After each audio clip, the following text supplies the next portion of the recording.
of the free and the home of the brave.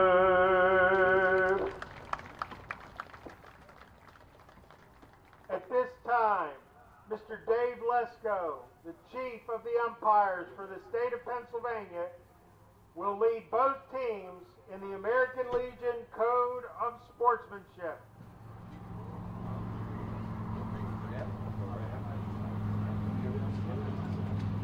All right. I'm ready to go, Ross. I'll be good for a while.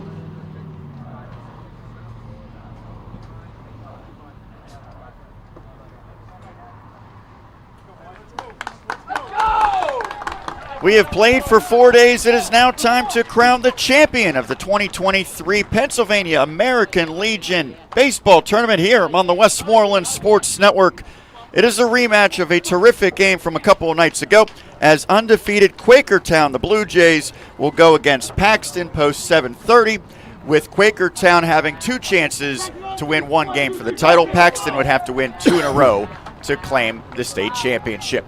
Sean Myers joined by Roger Downs here at Rosa-Oglietti Park. Our producer, as always, Dan Flickinger. Roger, the week that was 13 games to this point now culminates with 1 or 2 here this afternoon. If you're Paxton, you're hoping it's 2 games. If you're Quakertown, 1 and done would be ideal.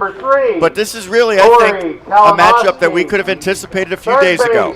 Absolutely, Sean. And, you know, if you looked at the 2 teams, just looking at the mathematics of things, the analytics of things, these are 2 teams that a lot of people predicted that would be here today, Friday afternoon, at Rosa-Oglietti Park, fighting for the championship of the state of Pennsylvania.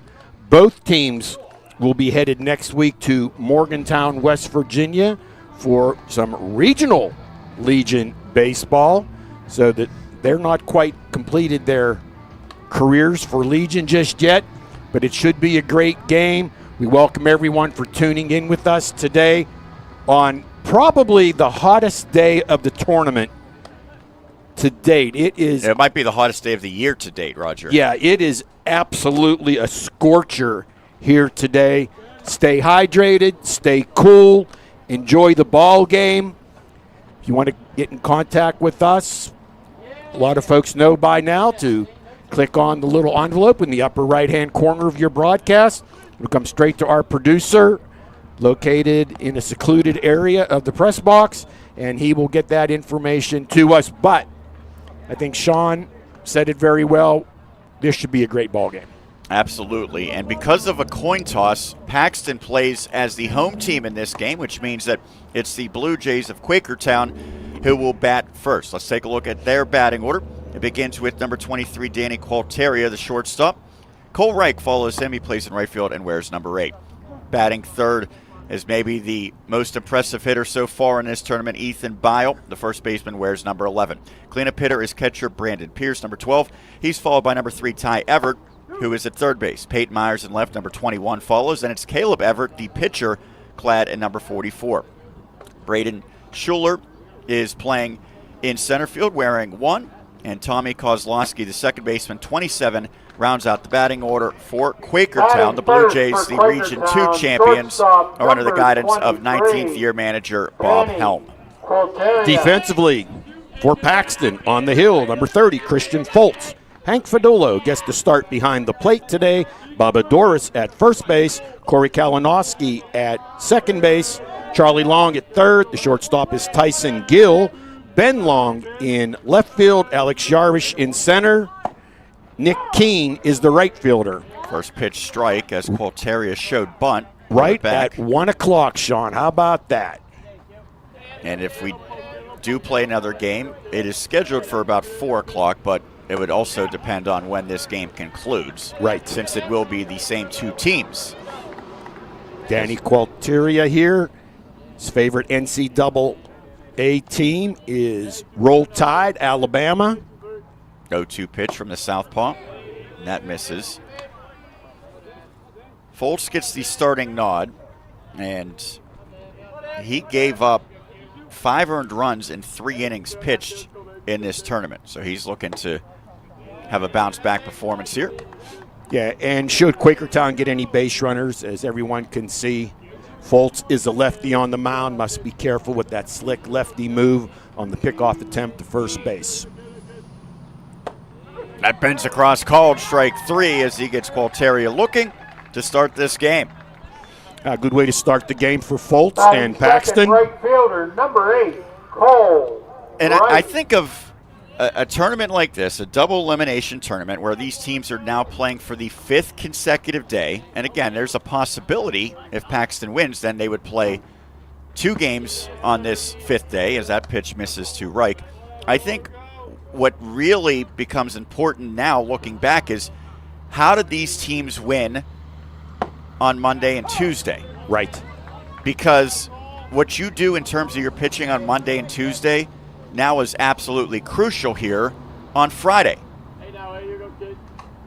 1-1, and that's hit past the pitcher and past the diving Kalinowski for a 1-out base knock by Cole Reich, who was part of that home run parade last night for Quakertown as they blasted 4 out of the confines of Rosa-Oglietti. Yeah, Cole Reich, a big fan of the Nittany Lions, as is Ethan Bile, Penn State University, the alma mater of my broadcast colleague, Sean Myers. Well, if you're Foltz and Paxton, how do you approach Bile right now with the heater that he is on? Carefully. It's the only way to say it. That misses. And so I go back to, if you want to make a comparison a little bit for how this tournament goes, the first couple days, it's almost like college football, where obviously winning's the most important, but it's almost just as important as how you win, as a swing and a miss. That's actually a foul tip, because winning the game's great, but if you use up a ton of pitching in those first 2 games, then it's going to cost you on a day like this. Yeah, later in the tournament. Just a bit high. Oh, we called it a strike. I thought it was a bit high. I spoke too soon. My apologies. I'll forgive you. One mistake in 69 years. Not too bad, Sean. Just underway here in the top of the first. There's a swing and a miss, and a rare out recorded of Ethan Bile, who has been absolutely scorching throughout this tournament, batting .750 with 5 homers and 9 RBIs, but Foltz gets the better of him for out number 2. Indeed. Brandon Pierce also is a fan of, it looks like, University of Central Florida, as I try to decipher some of the hieroglyphics that the young men have jotted down.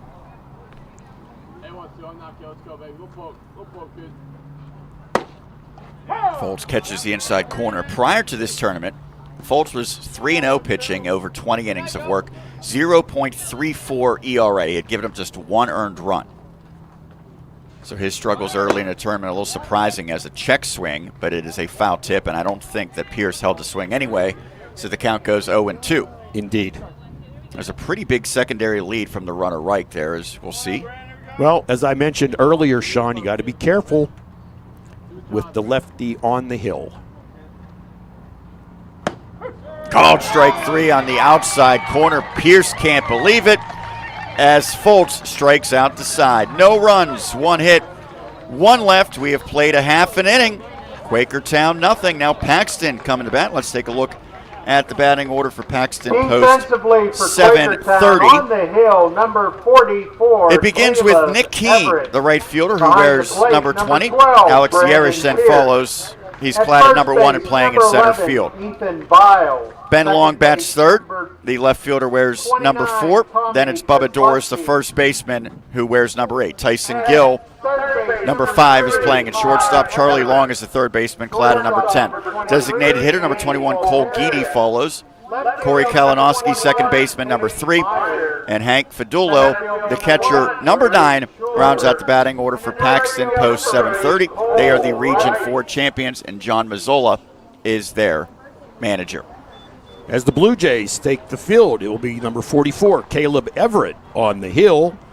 Brandon Pierce behind the plate. Ethan Bile at first. Tommy Kozlowski is at second base.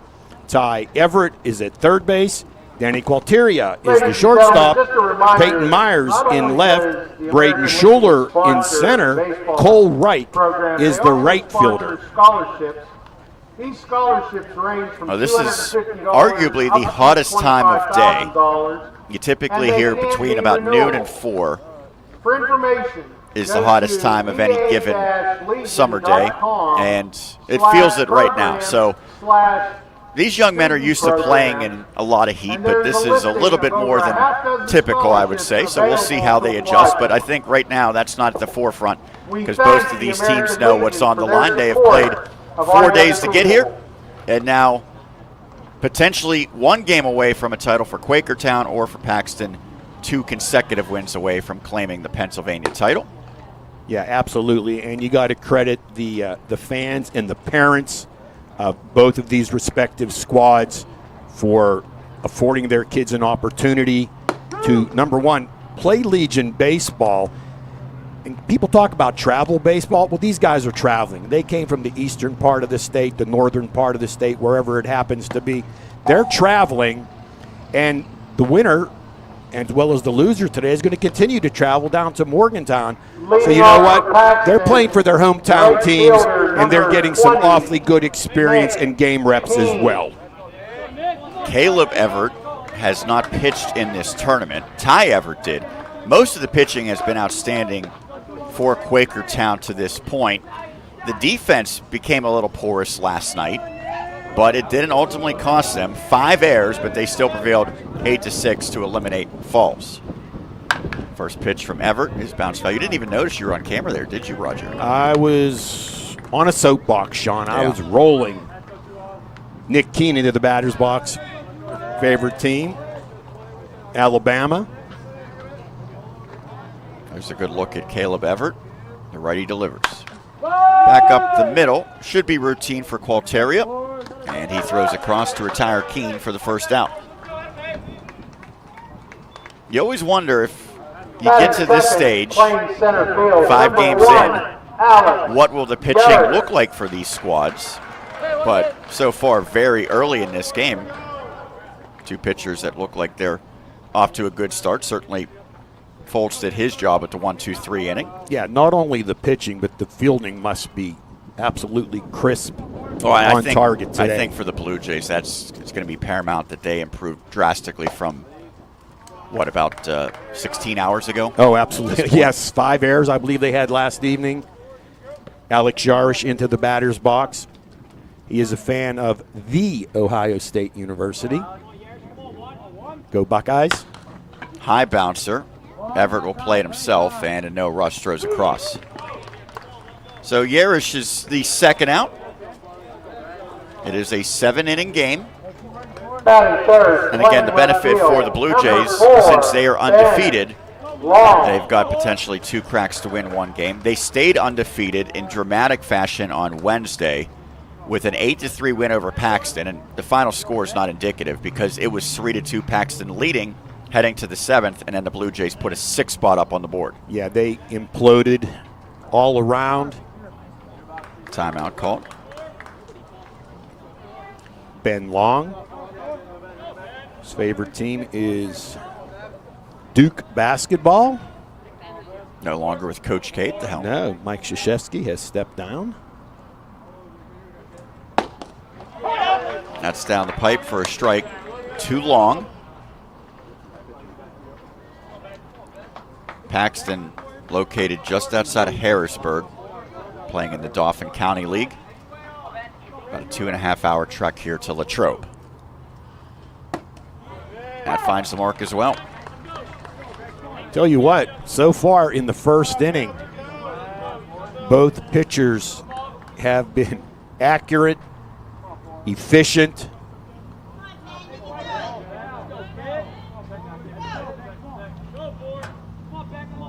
Everett trying to get a 1-2-3 frame. Can't do so with that pitch.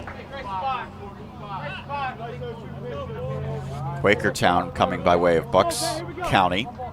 And the league that they play in is Bucksmont. If that includes probably Montgomery County, maybe? That's probably a safe assessment. Called strike 3. And so both pitchers ringing up an opposing batter to end the frame. It's a 1-2-3 stanza. No runs, no hits, no one left. Scoreless after 1. It is Championship Friday of the American Legion Baseball Pennsylvania Tournament is presented by Elite Plumbing Kitchens and Bath in the Latrobe Route 30 Plaza here on the Westmoreland Sports Network.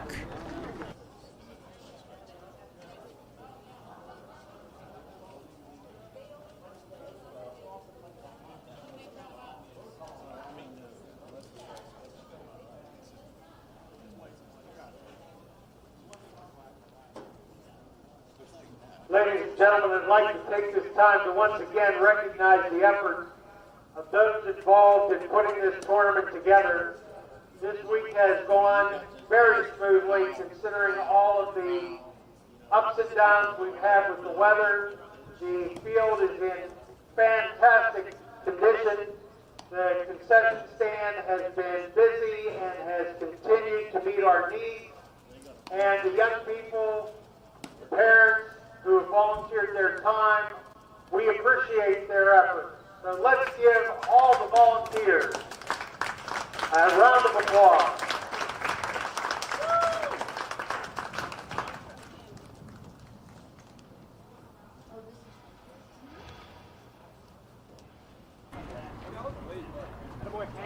A dominant pitching start to this one as both hurlers offer a 1-2, well, not a 1-2-3 frame because there was a single in the top of the first, but Foltz struck out the side, and then it was Everett who had the 1-2-3 stanza as we head scoreless to the second. Yeah, Ty Everett and his brother Caleb would like to give a shout out to the team in Italy, Sven, Kuhn, Aiden, Mark, and Mrs. Grinbaum. What team in Italy? They are people tuning in from Italy watching they're this. fans, okay. Yes. There's a swing and a miss.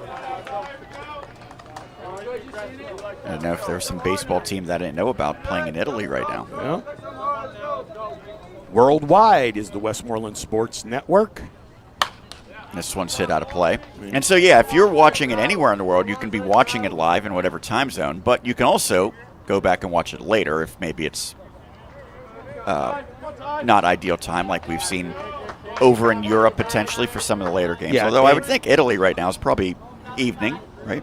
I would imagine, but for all of the 8 teams that were here this week, Sean, these young men in Pennsylvania American Legion Baseball Tournament, thanks to the Westmoreland Sports Network, have gained a multitude of exposure throughout, just showing their skills to possibly college coaches who may be tuning in as well. 0-2 misses as Everett takes. It is 7:15 at night in Italy right now. Plenty of time. Just in time probably for some wine, I would imagine. Not that I am promoting alcohol in any way, shape, or form, but when in Rome. That's what they say.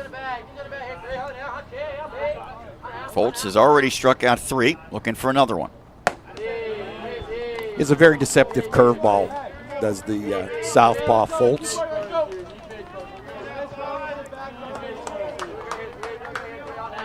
Foltz is another one of the pitchers we've seen that maybe doesn't have a prototypical build for a pitcher, but that doesn't necessarily mean anything. You know what? Smaller pitchers, especially, I mean, when you're talking Major League Baseball, it's almost a prerequisite, but at this level, if you throw good pitches and you can locate them, that probably counts way more than just being a tall pitcher. And I thought Mark Marzaldi on one of our earlier broadcasts talked about that and summed it up very well. And that misses as the count goes full. Now that said, if you are 6'7" and left-handed and can throw 100-some, then you're probably going to be a first overall pick in Major League Baseball. But 3-2. Back into Nice the play. glove of Foltz, and he'll toss across for the out of Everett. Another thing we have seen, and I don't think it's surprising, most of these pitchers also play elsewhere in the field, and so when the ball comes back to them, they know what to do. Yeah, they're multi-positional players. Peyton Myers to the plate. He's a fan of Old Rocky Top, Tennessee Volunteers. And we'll send this shout out to his very special girlfriend, Jordan. There's a swing and a foul tip.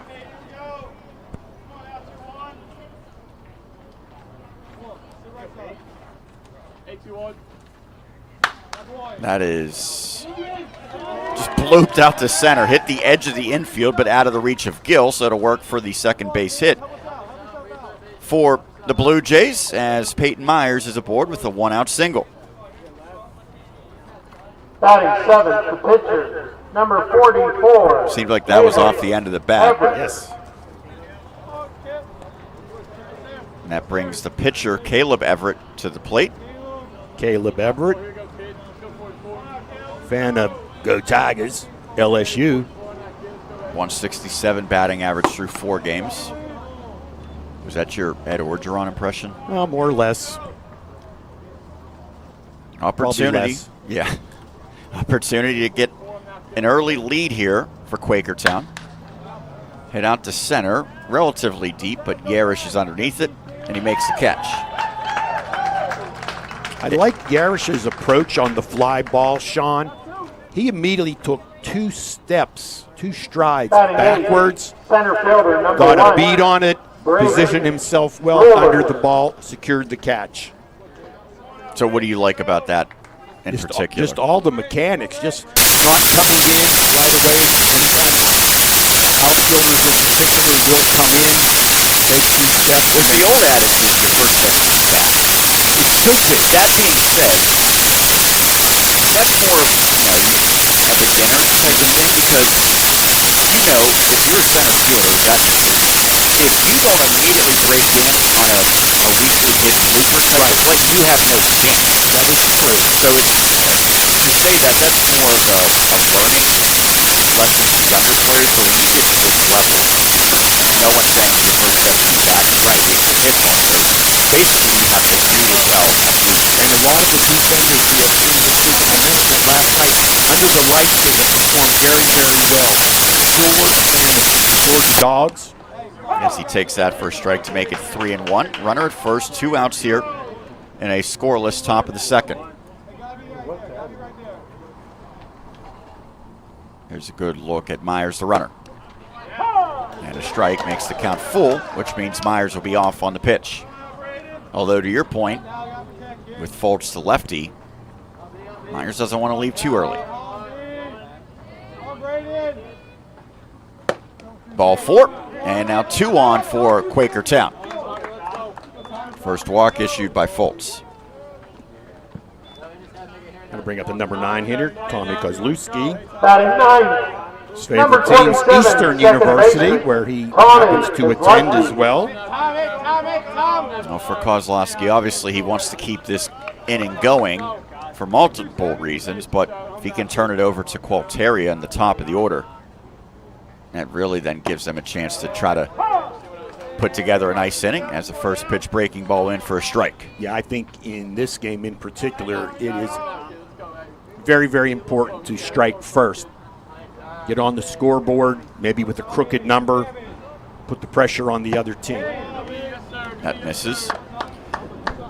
We anticipate being joined by Jason Bush a little bit later, the manager of Latrobe, which has been the host of this tournament.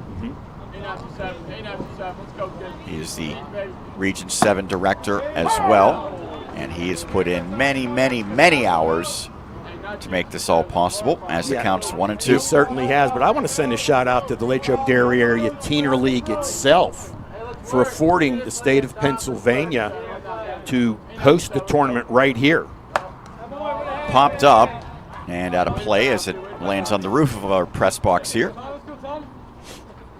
It's nice to see the community, the leagues working together, community partners helping to put on quite a tournament here, and thanks to the many number of volunteers that have shown up to assist. And that one goes to third, and the catch is made by Long. So the inning comes to an end. No runs, 1 hit, 2 left. We've played an inning and a half. Heading to the bottom of the second, it's still scoreless. It's the American Legion Baseball Tournament presented by Elite Plumbing Kitchens in Bath and the Latrobe Route 30 Plaza here on the Westmoreland Sports Network.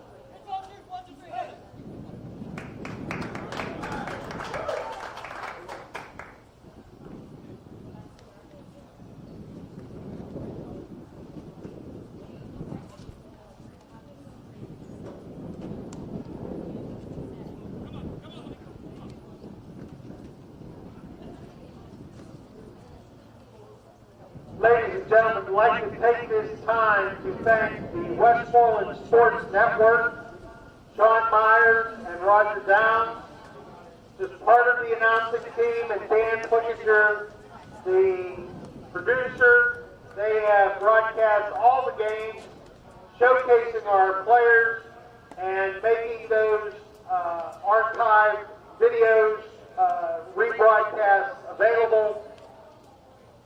Let's give them a hand for being here this week.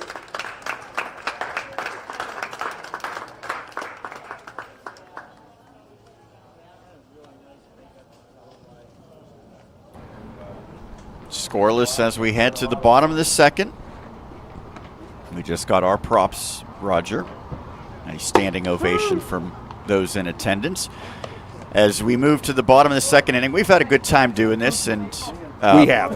One thing, I know we've mentioned it many times, but you and I have done about half the games, right? Yes, there have been others as well. But there's been one person on the Westmoreland Sports Network side who's been here for the entirety of the tournament, yes. And we hope that he's going to survive. He's just kind of hanging on by a thread, but that's producer Dan Flick. Yeah, and we thank Dan for his efforts, and we also thank his son Landon and his wife Kelly for allowing him the time to do what we do for your benefit, ladies and gentlemen. 4-5-6 for Paxton. Doris leading off. Hit him. Yeah, that one I think maybe caught him on the wrist or the forearm as he tosses his bat and takes his base. Bubba Doris, a fan of Old Miss. Let's see where this catches him. Forearm replay. I don't know if Quakertown has any. Maybe the elbow? Sorry. We have to slow it down just a hair to get He looks to be okay. Batting fifth for shortstop, number 5, Tyson Gill. And now Gill.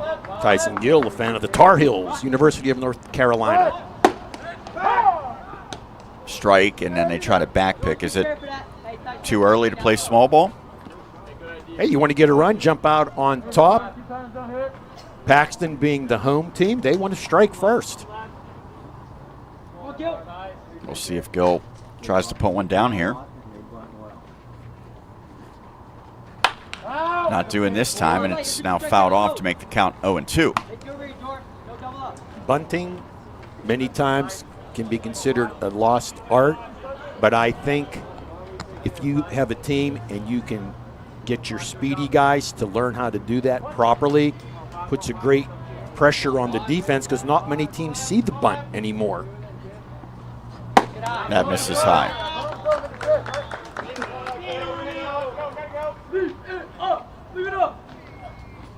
I'm also a fan of the fake bunt steal as well.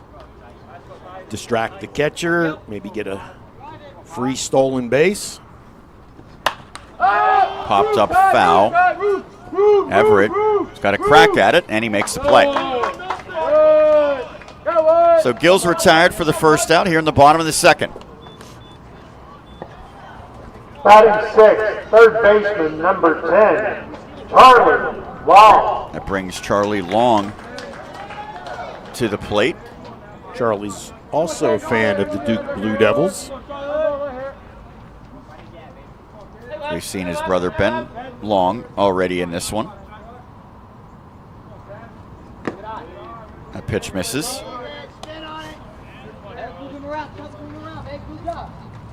Very, very talented players and teams here of the final 8 in the state of Pennsylvania. Charlie Long batting .500 entering this one as that's in for a strike.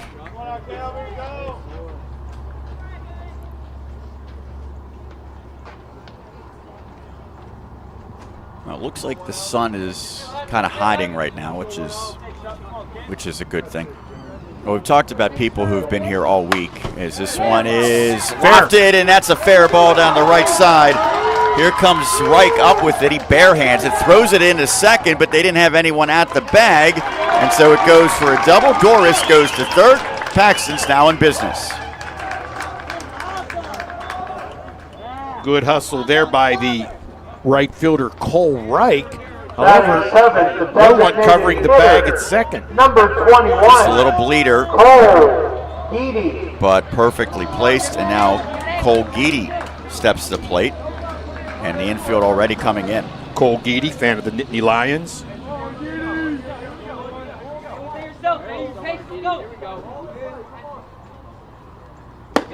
That's high.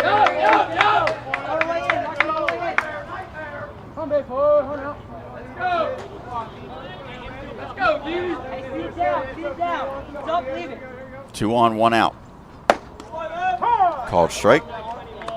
1-1 to Geedy as Paxton looks to get on the board. Yeah, right now, if you're Quakertown, you want to record an out without a ball being put in play. If you're a fan of Paxton, you want the ball put in play hard past the drawn-up infield. Outside part of the plate makes the count 1-2. And that breeze feels nice right now. It sure does. Sun is hiding. That's okay, too. Paxton looking to make some noise in the bottom of the second. 1-2. To third. And the runner's going, and he's tagged out. Well, that was a bizarre sequence as Doris was running almost stride for stride with Ty Everett. Yeah, he followed him right down the line. And so what's the way that you would have liked to have seen Doris play this? The second baseman. You could retreat back, right? Yeah, you know what? He was moving on contact is the only thing I can think of. And props to Ty Everett at third base. What a heads-up play, thinking as he was fielding the ball. And Long, who is at second, did not move up. So he stays at second. Geedy now at first, as this is hit down the right side but out of play. So that really turned out almost disastrously for Paxton. Yes. Because not only did Doris get tagged out breaking for home, but no one replaced him at third. Right. Kalinowski does not list an NCAA favorite team, although he is a fan of the Boston Red Sox and the Green Bay Packers. Everett steps off to look back the runner at second. So Long at second, Geedy at first. There's now 2 outs in the frame, scoreless in the bottom of the second. I'm good right now. Thank you. That misses.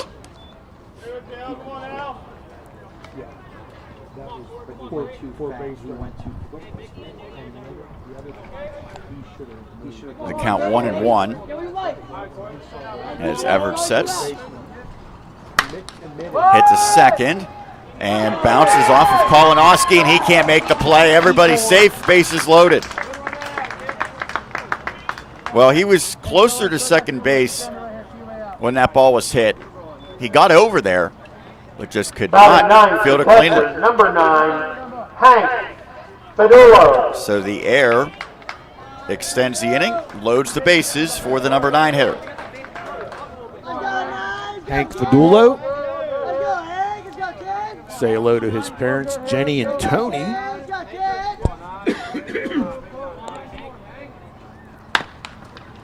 Hit to short. They could take it to any base, and they take it to third to retire the side. No runs, 1 hit, 1 error, 3 left. As we have played 2 innings, it is scoreless, moving to the third between Quakertown and Paxton on Championship Friday. Our coverage presented by Elite Plumbing Kitchens and Bath in Latrobe. Route 30 Plaza is here on the Westmoreland Sports Network. Ladies and gentlemen, if I could have your attention, please. At this time, we would like to recognize Nathaniel Bubba Doria. Nathaniel Bubba Doris. In approximately 3 weeks, he will be reporting for basic training in the United States Air Force. Young man, we wish you Godspeed and thank you for your service to our country.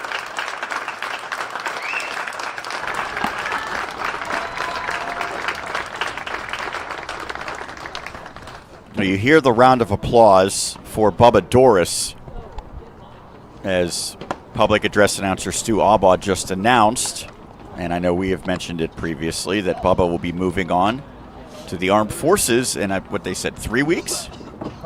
3 weeks or so time. Air Force. And so He gets a nice ovation, and deservedly so. I'm assuming that he's got a good perspective on baseball, given his future. Sure. But right now, today, he's thinking about one thing. He's thinking about helping his team win this championship, as it remains scoreless heading to the third inning.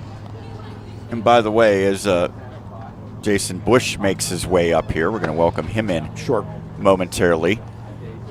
We also want to give a shout out to Tom Batcho, Roger. He just came up, and he has been so accommodating to everyone here with the concessions and has been beyond generous. Yeah, Tom Batcho and the Batcho bunch. Tom, the head of the concession stand here at the Latrobe Dairy Area Teener League. He is just a great, great friend of baseball and a friend of the league. And he and his staff of volunteers have done a very, very fine job this week as well. As they bring up some beverages now. First pitch misses to Qualteria. It's the top of the order for Quakertown here in the third inning, scoreless in the first game of today. Might be the only game, depending on the outcome, as Qualteria fouls this one off as the count goes 1-1. Thank you. And so once again, to reiterate, Quakertown with the win claims the championship. Paxton with the win forces a final game of this tournament as a swing and miss. We now welcome in Jason Bush, who has been the most prominent person in putting all of this together here this week in Latrobe, the manager of the Latrobe Jethawks, who've been the host. He's the Region 7 director, as the 1-2 pitch is out of play. And so, Jason, I would think you have to be awfully proud now looking at this final day, and there's still a long way to go.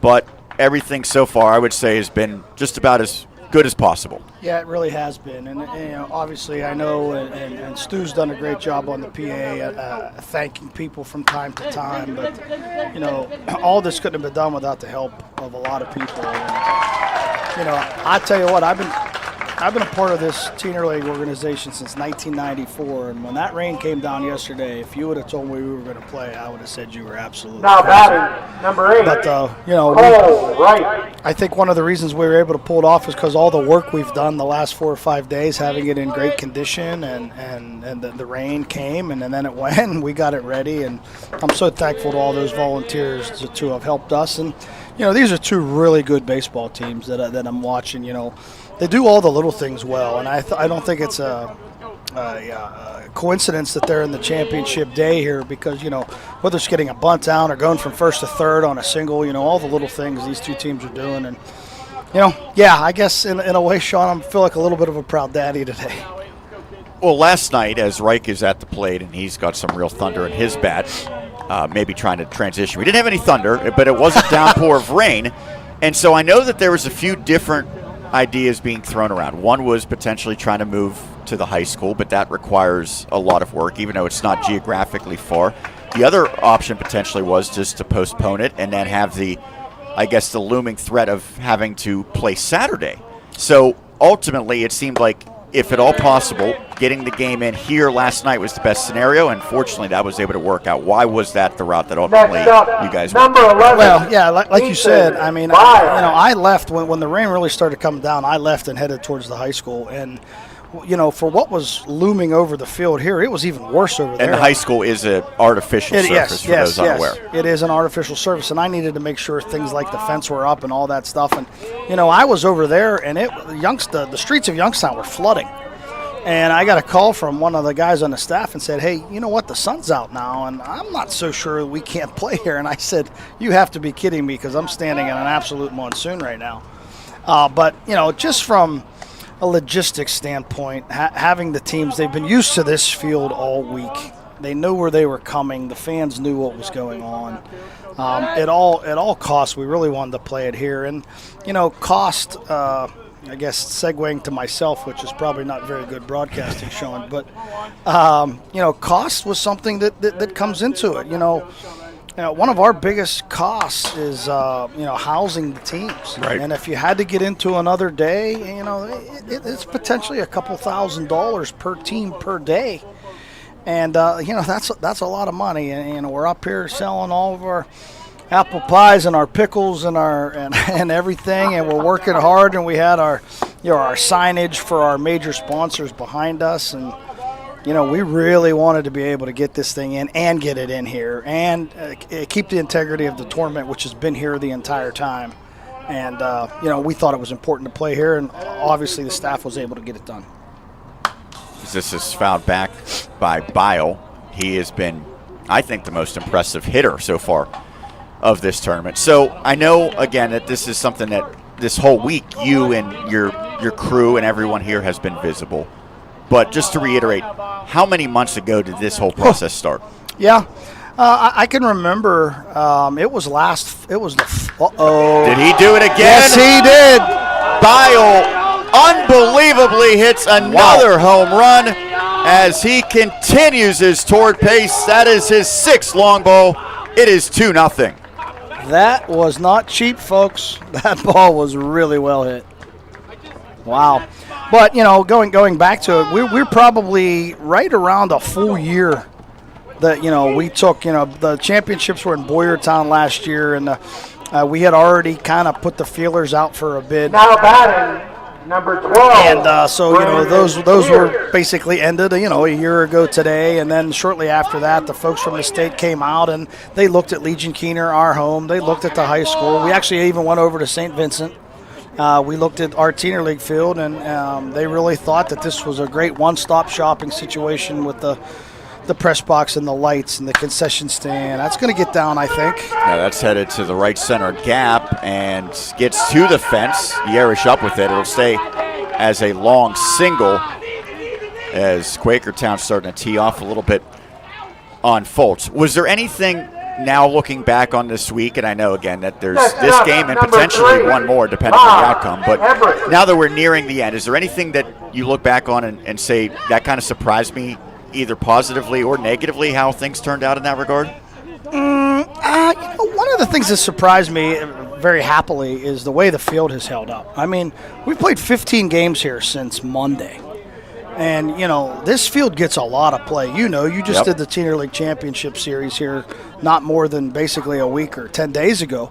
This field gets used basically from April 10th-ish to now. We're almost at August. And, boy, the field has been in great condition, and it's held up really well. So, that has been a surprise on a good note, because sometimes you're playing game after game. I mean, even if you look at Omaha, when you look at the College World Series, by that ninth day, the field's starting to look worn, almost like Wimbledon, when you get to the finals where you can't see the grass anymore. But, I'm looking out there and I'm seeing plenty of green. And can you remember a bad hop this week? I mean, maybe Not one many, or two, yep. But in 15 games, I mean, the field has played so well. There were some people that Now thought, batting, number 21. the dimensions were a little bit short, but, I think overall, really we had the one day, the wind was blowing out. I think that was Tuesday, where the ball kind of flew out of here at a pretty regular pace. But other than that, I think it's been great baseball. There goes the runner. And he is in easily, so Pierce gets the stolen base. Had a great jump there. He got that one on the pitcher. But, that I have to say is probably my biggest surprise. And then the other thing, just looking around at the amount of folks that we've had from Latrobe, greater Latrobe area that's come out to help us. And, most of the people here, that's pretty well hit too, Sean. That is long going back, and it's off of the top of the fence, and it is gone as he collides into the fence. It hit the very top and bounced over. Looked like Long had a crack at it. Now you hope that he is okay, but it is another 2-run homer, and it is now 4-0. Yeah, that ball was pretty well hit. I think the left fielder had a play on it, and I think the fence kind of snuck up on him a little bit there, and just couldn't quite make the play. But, getting back to the folks that are in the staff, one of the nicest things is, other than about one or two people, none of the people that are up here helping us this week have kids on the team. Right. And even have had kids on the team the last couple years. I mean, these are people that I coached their children 10, 15, 20 years ago. And so that, that's been really, really great. And, the one thing that, maybe on a negative side for us is, it costs a lot of money to pull this off. Well, I was going to say, I know that by and large that this state tournament has typically been on the eastern side or closer to the central part of the state. It is rare that it comes out here to western and southwestern Pennsylvania. That said, I think you've at least established a blueprint to prove that this is viable to have this state tournament, at least every now and then, out here in western Pennsylvania. I hope so. I think, that we've, I've talked to a lot of the other directors, and, Bruce is over my shoulder here. And, sometimes when you don't do something, then you never know how it's going to work. And, Du Bois hosted in 19, and now we've hosted in 23. So in the past 5 years, we've had 2 hosts. And, to me, just if it was an ideal world, I would love for the tournament to ping pong east and west, right, or east central west, west central east, however you want to do it. But I think that would be great for the communities. One of the issues is, quite frankly, is a lot of the regions out in the eastern part of our state have teams that are located more centrally. Whereas I think Boyertown last year only had to house 4 teams, maybe 5. I think it was 4 or 5 teams, and you have 6 and we have 6. Yeah. Bushy Run, made it to our championship game. That would have been a little bit of a financial hit for us, but it does take money, and it takes money going back 9-10 months. And sometimes you tell somebody, hey, we're hosting a state championship and would really like your support, and oh, by the way, it's 9 months from now, but would really like a check. Yeah. That's hard for people to see sometimes because they're not seeing an immediate dividend. But the community's great. I've lived here my entire life, and I guess I've made enough friends that we were able to make some money, or we're going to try and make some money anyhow. Well, Jason, congrats on bringing this all to life. I know from a personal standpoint, you probably would have loved to have seen the Jethawks playing on this day, but they got the win on Monday. And all told, I think this tournament, now 5 days in, has gone about as good as realistically hoped, as that's hit out to left.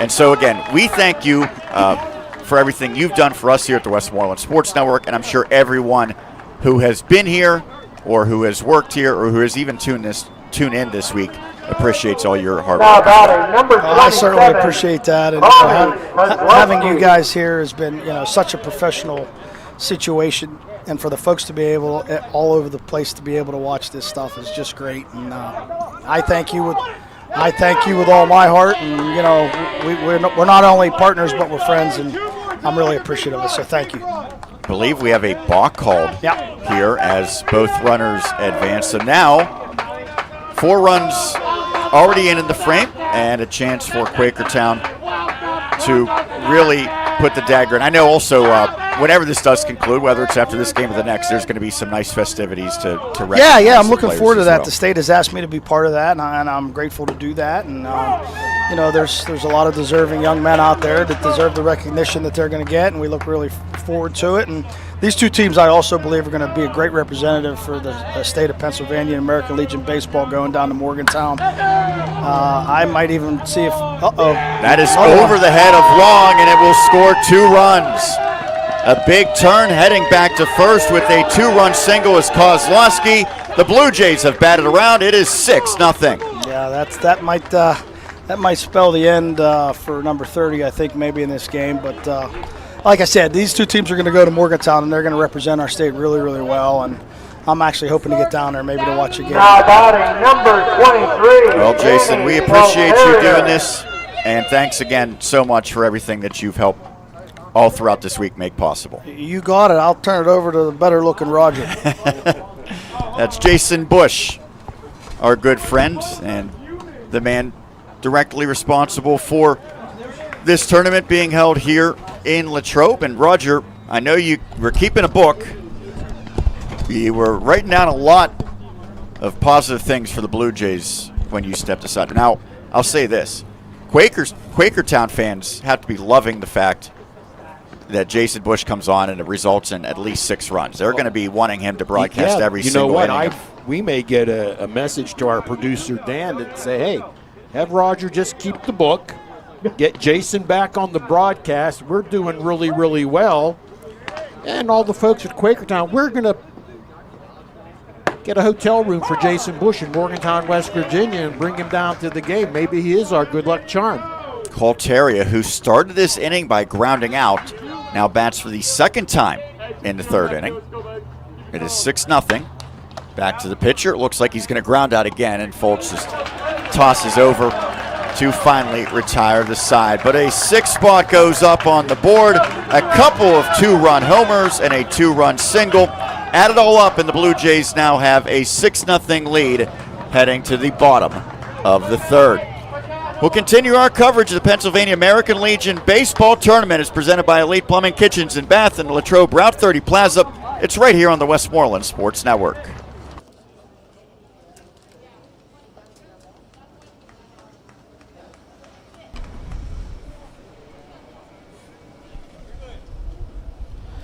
Want to give a shout out to Sam Bonter, the man Sam. We've heard from him a number of times this week. Thanks, Sam. Go Charlie, Ben, Alex, and Tyson.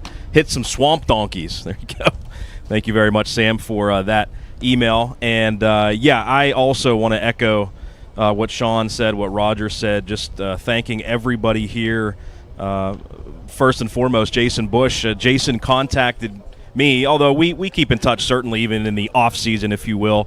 But he reached out to me back in the fall about broadcasting and being able to stream the State Legion tournament, and immediately I said, heck yeah, let's figure it out.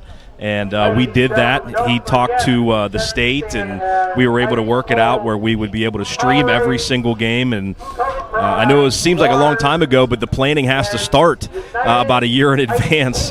And so we had that planning go on, and here we are finishing up with the championship game. So thank you to Jason, and thank you to all of the workers. Thank you to the great state people, Ross and Bruce, that we've had a chance to work with all week long. Of course, Stu has been here as well. Stu wearing his Hawaiian shirt to stay cold today. We'll get him on camera at some point.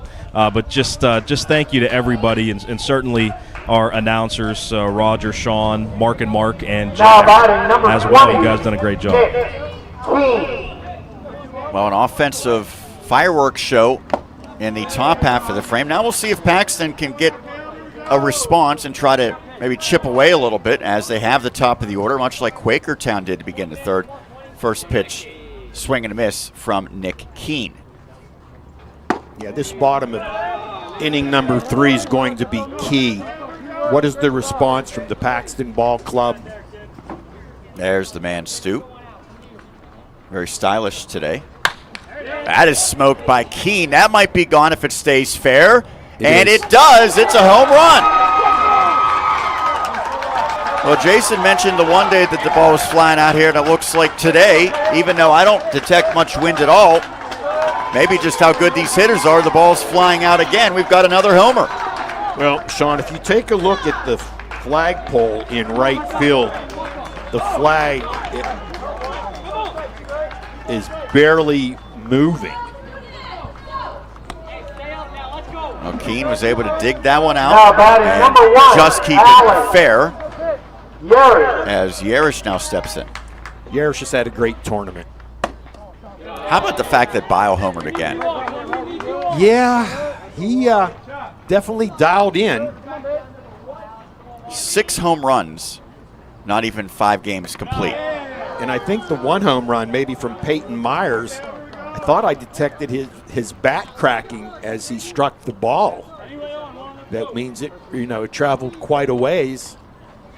I have a timeout conversation between pitcher and catcher.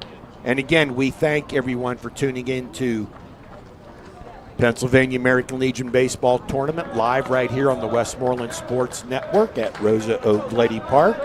No matter where you are tuning in from, worldwide. Well, Jason, obviously, the work that he's done putting this together was the focus, but he knows baseball really well. He does. And he made the point, and I sort of agreed. We thought maybe that would be the end of the line for Foltz when he was getting hard, when he was getting hit hard. He stayed in, and I wonder on the Paxton side, is it just they don't have many other options still available at this point? It's a nice diving stop by Ty Everett, throw across. What a play as he retires Yerish. But again, it is a little bit of a battle of attrition at this point. It is. It really is. Now batting number 4. Almost Long. the ideal situation to make up your roster is to have about 11 athletes and a good catcher / first baseman that play there regularly in their positions, and everybody else can play all the other positions and pitch as well. And we've seen that a lot. Paxton has used 7 pitchers in this tournament, as that's hit pretty deep to right, down the line, and that will fall in. Reich has it on a hop, his throw to the cutoff man, and it is a one-out double by Long. Tell you what, Paxton not going away. I like the response right now from the young men in the Harrisburg area. Now batting number 8. Well, so Bubba yesterday Flores. Paxton used Braden Paul to go 5 2/3, and then they used Adam Reeser to finish it out. Reeser, regardless of how many pitches he threw, is not going to be eligible today because he also pitched Wednesday. Right. And you can't pitch 3 in a row.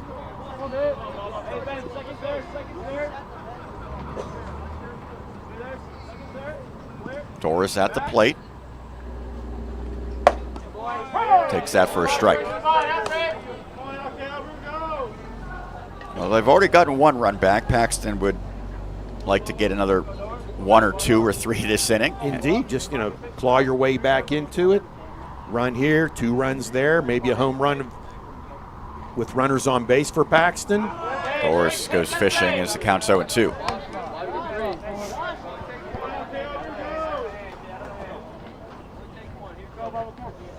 We're only in the 3rd inning. There's a long way to go in this baseball game. And we've talked about it a lot in all baseball games, not just this week. That is a close miss by Everett. Anytime you can get into the bullpen, crazy things happen. Well, yeah, we saw that when these teams met before. Yes. Keene was terrific as a starter for Paxton, but when it got turned over to the bullpen, they could not get those final 3 outs. And as you have always said, Sean, those final 3 outs sometimes can be quite the hardest. I thought you said that. Well, we've both said it at one point in time. I would imagine.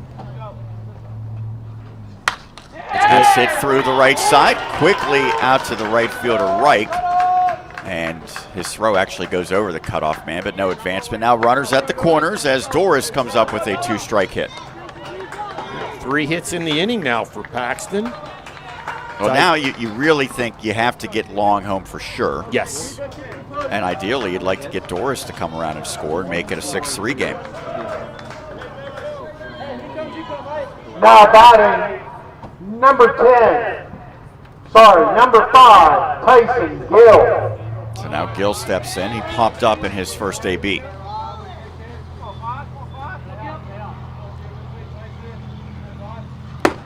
Swing and a miss. See the catcher Pierce. He's doing that one knee approach at times. Seeing that more and more.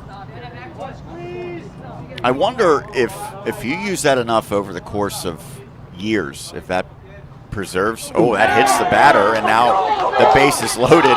I thought Gill was angry as he fired the bat, but I think he's actually fired up and trying to pump up his team as he started screaming, "Let's go," after he tossed his bat.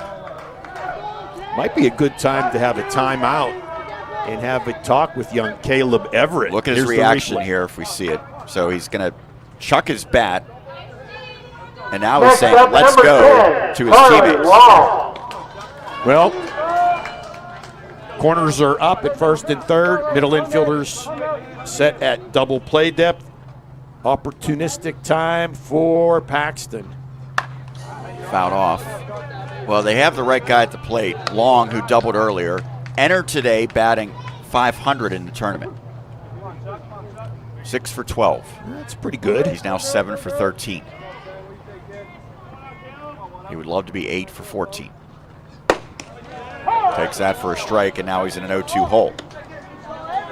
Well, if you're Everett, you would love a strikeout here. You'd love a weak grounder that you can get the out at the plate, but most importantly, you have to just get the out. Yeah, get an out. Even if it scores a run.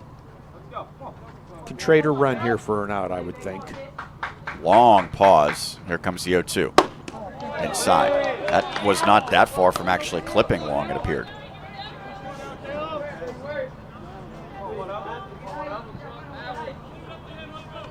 Ben Long at third, Doris at second, Gill at first. Already 1 run in, 1 out. And that did hit him. The previous pitch nearly hit Long. This one does, and that brings home a run to make it 6-2.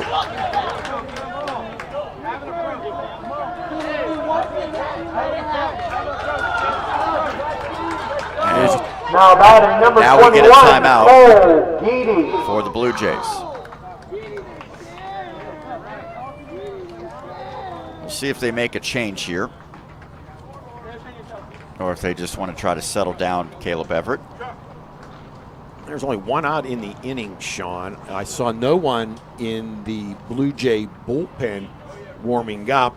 Well, I mentioned that Paxton has used 7 pitchers.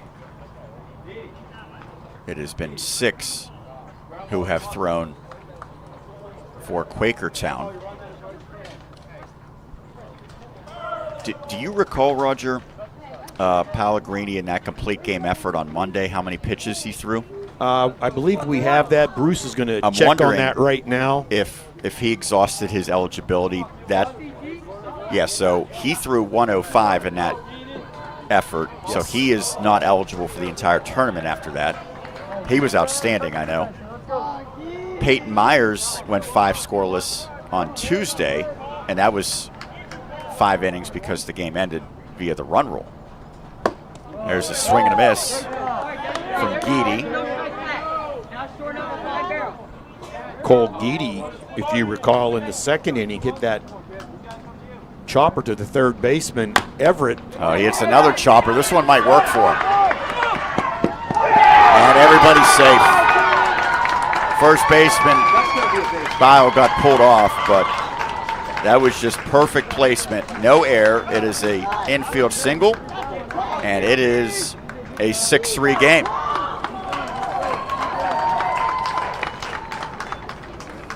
Now batting, number 3, Corey Kalinowski. So Doris scores, Gill goes to third, Long to second, and Guidi now at first.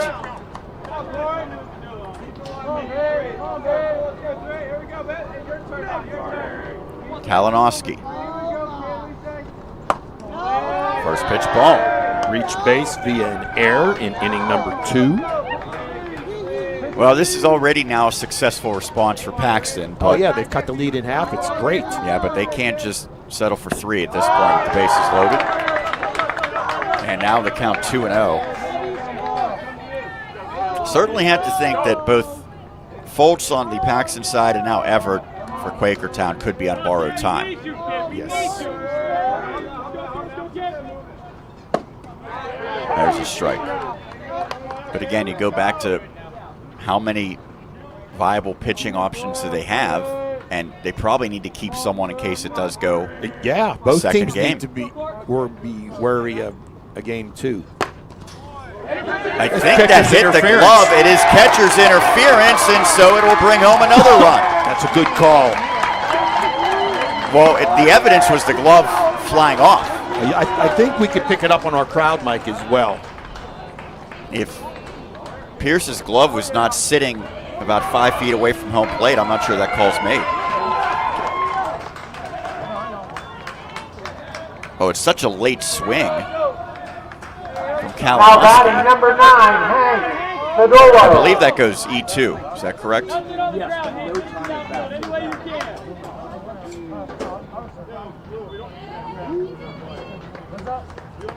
And so Gill scores. Charlie Long to third, Guidi to second, Kalinowski now at first. Fedolo, the 9th batter of this inning.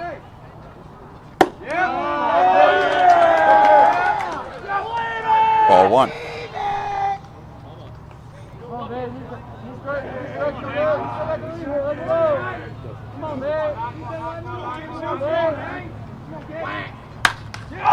Hit deep out to center. Schuller going back. Makes the catch. Really had to reach up. That will score a run. It is now 6-5, and moving up to third on the play is Guidi. Nicely done with the sac fly to deep center field by Hank Fedolo. It's all started with Keene homering, and now he's ready to bat again. Now batting number 20, Nick Keene. Now, folks, if you recall, Nick Keene started this inning with a home run to left field.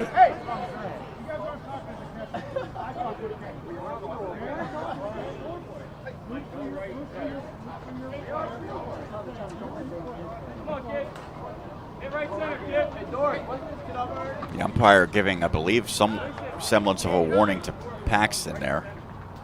Maybe Well, not talking to there's a bit Pierce. of jawing going back. Well, what's and going forth on here? I think it's blood. He's got to clean up. Guidi is coming off. We believe that he has some blood coming from his leg. Looked like his left knee, Sean.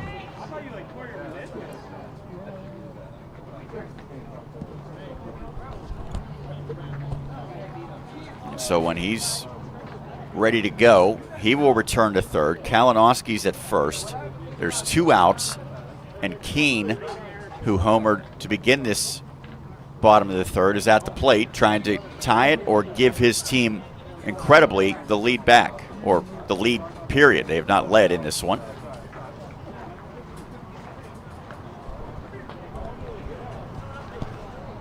What a wild third inning after we had zeros through the first 2 innings. That is baseball at its finest, Sean. Anything can happen on any given pitch. And credit to Paxton, not giving up, mailing it in after falling behind 6-0. Yeah, honestly, it felt like that could have been the game with those 6 runs coming across. But if you get 1 or 2 for Paxton, and obviously Keene provided that one quickly, you feel like you have a shot at it.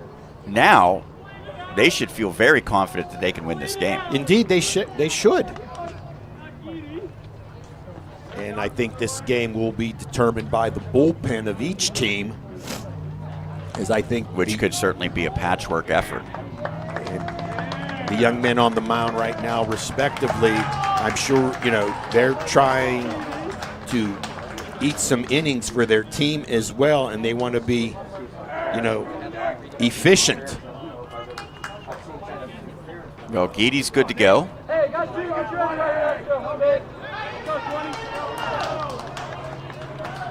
Runners at first and third, 2 outs, 5 runs in for Paxton. 1-0. Not everything.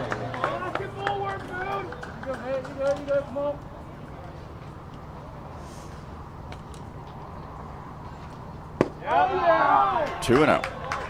I like the idea that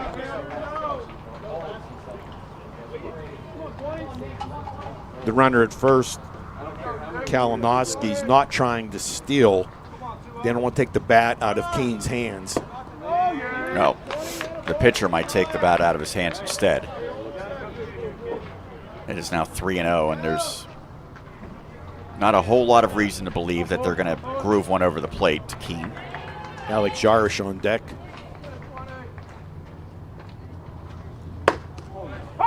That's in for a strike. Keene homered to begin this inning. He grounded out in his first AB of the game. Average 3-1. That's a strike as well. So now the count full, and the runner from first, Kalinowski, will be able to go. Yes.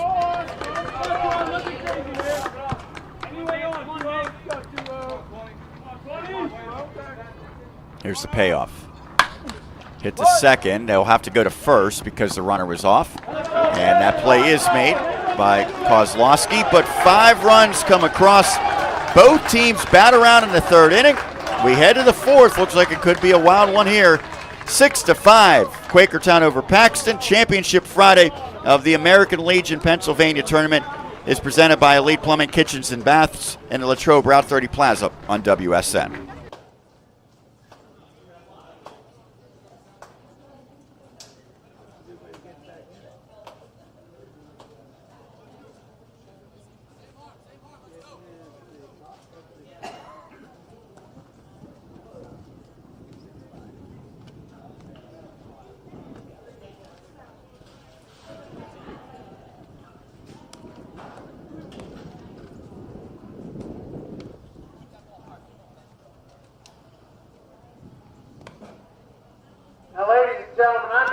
trouble for this, but I'm going to go ahead and do it anyway. So, it's a little warm right now for hot apple pie, but they are frozen. So I'm sure if you go up to Tom and say, hey, I want 2 of those hot apple pie rolls, but I don't want you to cook them. I'm going to take them home later and fry them up. I'm sure you can do that.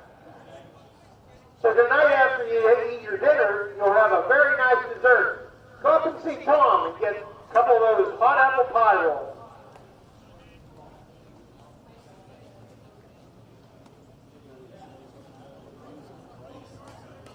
Now batting number 8, Cole Wright. Now what do we do for an encore here in the 4th? After we saw 11 combined runs come across in the 3rd inning, as that's in for a strike. Yeah, hopefully everyone at home and wherever they are watching is being entertained by this when 6-5 is the score. I certainly think they are.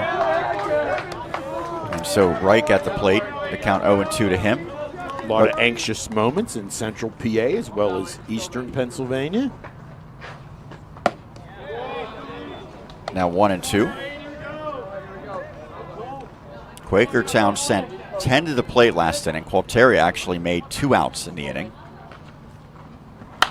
Popped up, foul, and out of play. Reich walked and scored. He's also singled in this contest. And not to take anything away from the other hitters in this lineup, but 2, 3, and 4 have been absolute dynamite for the Blue Jays recently. Yeah, they certainly have. That misses. Bile is on deck. Foltz does not want to see anyone on base when Bile steps in.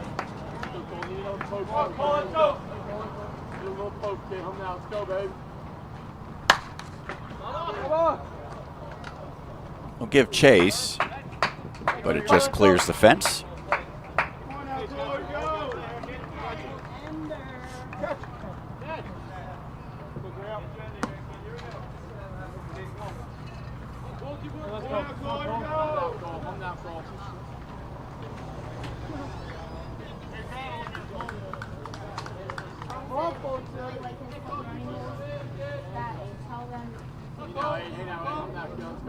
Foltz with the 2-2. Outside, count goes full. Patient at bat from Cole Reich. Yeah, we mentioned he got on with the walk last inning, and that really started the rally. Now, he'll get on the same way this inning. Well, now here we go. Number 11, Ethan Bile. Do you remember that scenario where Barry Bonds just walked with the bases loaded? Yes, and it worked. I honestly think you just walk Bile here. Yeah. Ethan Bile, I talked to his dad prior to the game, and he wanted WSN to send a shout out to Ethan's grandparents, Kent and Sharon Mertz, and Gloria and Jack Bile. He has one surviving grandparent. The rest have a great view from the heavens above, all instrumental in helping Ethan become the person he is today. He's got a 1-1 count. 1-2. Well, maybe Foltz gets the out here. We'll see, but I still think at this point you play the odds and you just cannot let this guy swing the bat. He did strike out earlier. Look out. Did that hit him? That goes behind him, it appears, and so there's an advancement on the wild pitch. He's smiling as if it might have nicked him, but he's not going to say a darn thing. Well, if you're Paxton, maybe you almost wish that it did. We'll see. 2-2. Now the count's full. You know what I'd do? Well, with first base open now, I think you really don't mind too much at all if you You know what? walk him. I just put him on and take the pitch onto my pitch count right now. Why tempt fate? I agree. There goes the runner, and that is hit high. That is deep, and that is gone. He did it another time. Roger, this is becoming absurd. The streak that he is on, as he now has 7 home runs. And Sean, as Jason Bush pointed out in his time on the air, some people were concerned about the distances here at Rosa-Oglietti Park. I did not even see that ball land. The balls that Ethan Bile has driven out of here, it wouldn't have mattered what the dimensions Where are. does this end up? Long, just looking up at it, you could see he got to the fence, and it was another 2 seconds before it landed. And so that's going to do it for Foltz. And listen, Foltz is a competitor. Yeah. He doesn't want to shy away from facing someone, but I think sometimes as a coach or a manager, you have to take it out of a pitcher's hands. Now pitching for Paxton. And so that will number 17, bring the end Zach to Kellerman. Foltz' effort as Zach Kellerman now enters the pitch. Yeah, it's just they're not hitting. I don't know, have you ever broadcast or been firsthand witness to a run like what we have seen from Bio? I know you haven't been here for every game. No, it is certainly impressive. It's just, it's like, it's tough to fathom. All right, so he's this red hot in he the was batter's box. entering today. He had played 4 games. He was batting .750. He had 5 home runs and 8 official at-bats because he had drawn 4 walks, right? So obviously when you get a walk, it doesn't count as an at-bat, just a Right. plate appearance. So now he has had 11 at-bats, and he has 7 home runs and 11 at-bats. Plus all the walks he's drawing obviously are productive in their own right. Not the same as a home run, but my goodness. Well, now that Zach Kellerman takes over, it doesn't get a whole lot easier. He's facing Pierce, Now batting who's a pretty number darn good 12. hitter in his own right. We'll say hello to Brandon Zach's parents, Weir. Jennifer and Mike. Zach attends Bishop McDivitt High School. Has a brother on the roster as well, as that's pulled foul. He's a fan of Mickey Mantle. Mickey Mantle, huh? Yeah. With that homer, it is now 8-5 in favor of Quakertown, and there is nobody out here in the 4th inning. Back and forth we go. Look out. Well, we are getting home runs and hit batters aplenty today. That one did not get much of Pierce, but Now certainly batting got number 3. enough of him, maybe his jersey. Everett. I think they're telling him to tuck his shirt in. That's just out there. You had Jason on. What did Ty Everett do at his last at bat? He struck out. Okay. Don't blame Jason for your lack of scorekeeping. Very conservative lead at first, as you mentioned. Lefties put a little bit of fear into runners at first, as Everett has a 1-0 count. He's 0 for 2 in this game. Sure he'd like to join the hit parade as well. That hit him.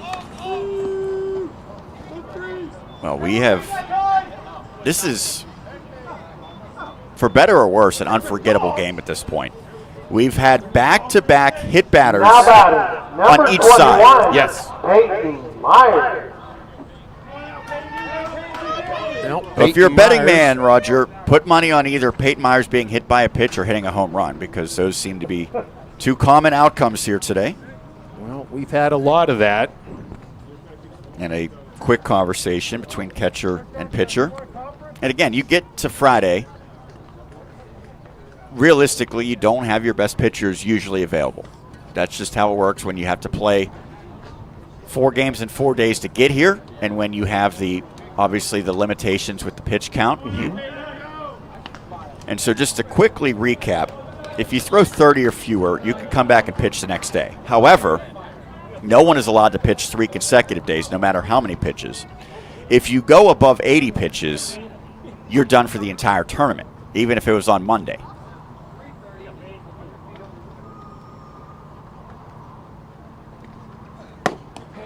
There's a strike. We have some action in the Paxton bullpen. Looks like number 13 starting to loosen up a bit. Yeah, that's the other Kellerman. Zach, by the way, on the stats that we have, has pitched just 4 innings entering this tournament, and he has not thrown in the tournament until now. So not a big workload for him. Well, right now, it's his opportunity. And sometimes the well gets a little shallow.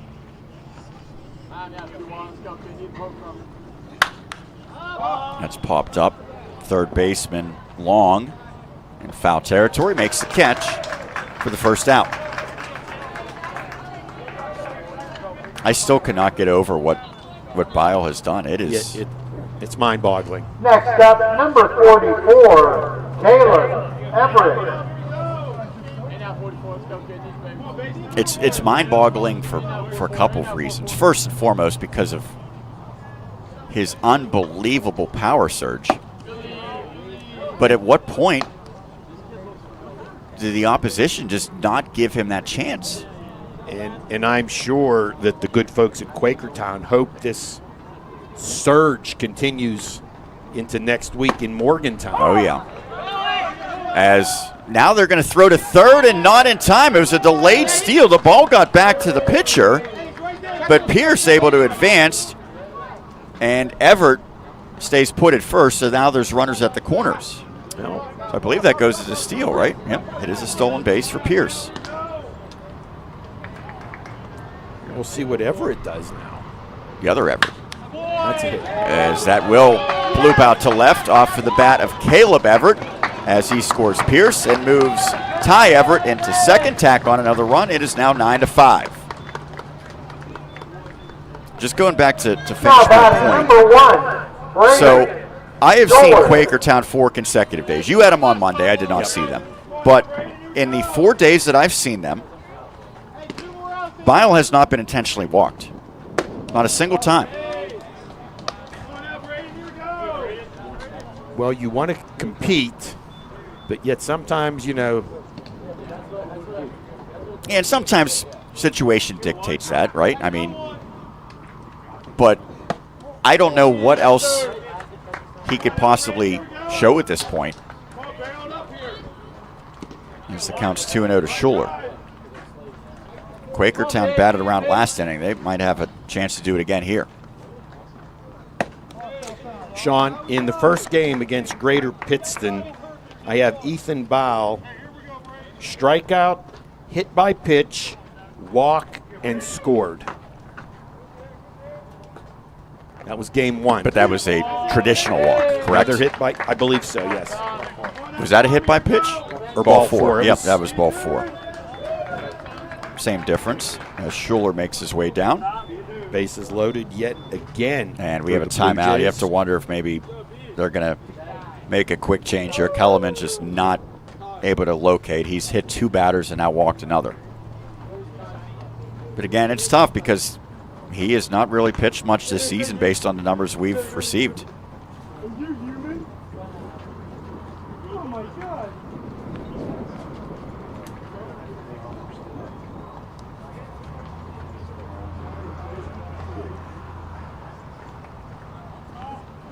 Well, they'll keep Zach Kellerman in. And he's going to face the number 9 hitter and Kozlowski. 2 innings, it was scoreless. We've now gotten 14 runs in this inning number and a half. 27, On 14 Kozlowski.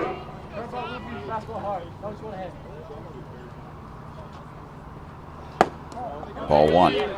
I think if you're Kozlowski, you approach this one patiently. Oh, absolutely. And the way things are going, if I'm Kozlowski, I'm swinging at the first good pitch that comes across. 2-0.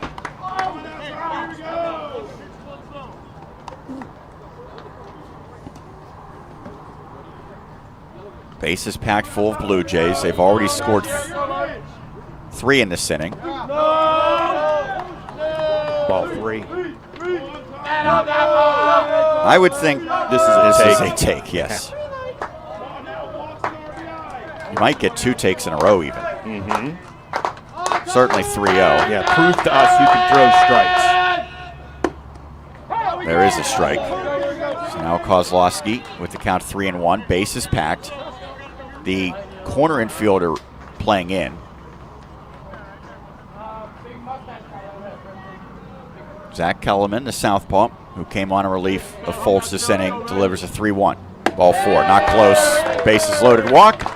Makes it 10-5. Everett scoring. Caleb Everett to third. Schuler to second. And timeout on the field. It's a second visit, Sean. So that'll do it for Zach Kellerman. We might see the other Kellerman coming in. Michael, is that correct? 13, Michael. Yep. Now pitching number 13, Michael Kellerman. They just changed the first name on the live stats.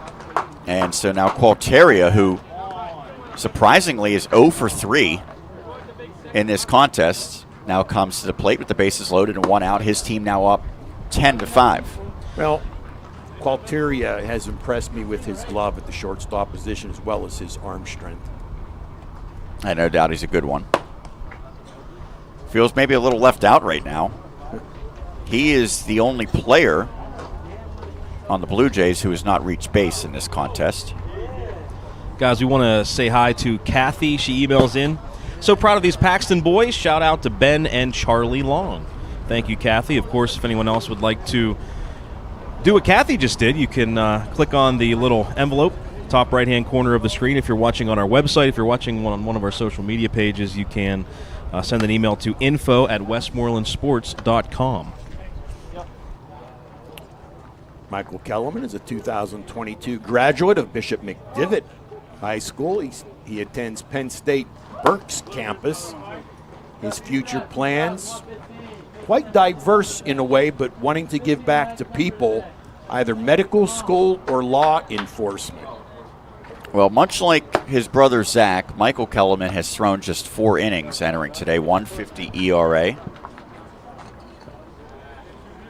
He also has not thrown in this tournament to this point. Yeah, it's going to kind of have to look at the pitching stacks for Paxton, who is available, who is not. They listed on the stats that we have 11 pitchers, 11 athletes have pitched this year. Well, and so the other question is, if they win this game, and they're down 5 now, what do they have potentially for the subsequent game? Yeah, exactly. That's. Although I think you might pose that same question. We don't know exactly because, one, we're not as familiar in terms of which guys maybe haven't thrown but have the ability to. Right. But Quakertown, I'm assuming they're going to be somewhat limited, but right now, using number 3 pitchers in this inning, I think that's not ideal for Paxton. No, not at all. And that's not, we're not cheering for either team. We're just pointing out the way it is. I'm going to pose a question aloud here after this first pitch. Swing and a miss. So Zach Kellerman came out shy of 30 pitches, correct? Would he be eligible to pitch in the second game? And then can he go as many as he wants in that game? He can go up to the 105 to the deck. Okay, so they would combine his total so that he can reach cumulatively 105. So if they wanted to go back to him, or I would assume that they could go back to Foltz as well then, right? As this is hit slowly to first, they're going to come home and safe. It was a forced play. They didn't have to apply the tag, but the throw actually took Fadulo off of home plate. It's going to go as a fielder's choice, err on the first baseman. Well, it was the right decision to come home, but the throw was just high. Now batting number 8, Cole Wright. And so everybody advances. That misses away. And right now, Sean, another thing to look at as the bases remain loaded with Blue Jays, if this surge, as we call it, keeps up, we could be looking at the run rule at some point. Yep. Well, that could be 2. And it is two. Good play nice by Gill. Play by Gill. Gill to Doris for the twin killing as it goes 6-3. But again, another inning in which the Blue Jays put up a big number. They played 5 in the frame, and as we head to the bottom of the 4th, it is now 11-5 Quakertown over Paxton. You are watching the Pennsylvania American Legion Baseball Tournament presented by Elite Plumbing, Kitchens, and Baths in the Latrobe Route 30 Plaza on WSN. All right, folks, I just got news from the concession stand, and I have a great idea for you for dinner tonight at home. Not only can you get the hot apple pie roll frozen to take home to cook, you can also get frozen pepperoni rolls that you can take home, put in the oven. I'll be honest with you, a couple years ago, we went to Deep Creek. We took a bunch with us. They are just as good at home as they are here. Make sure you get some pepperoni rolls and hot apple pie logs to take home.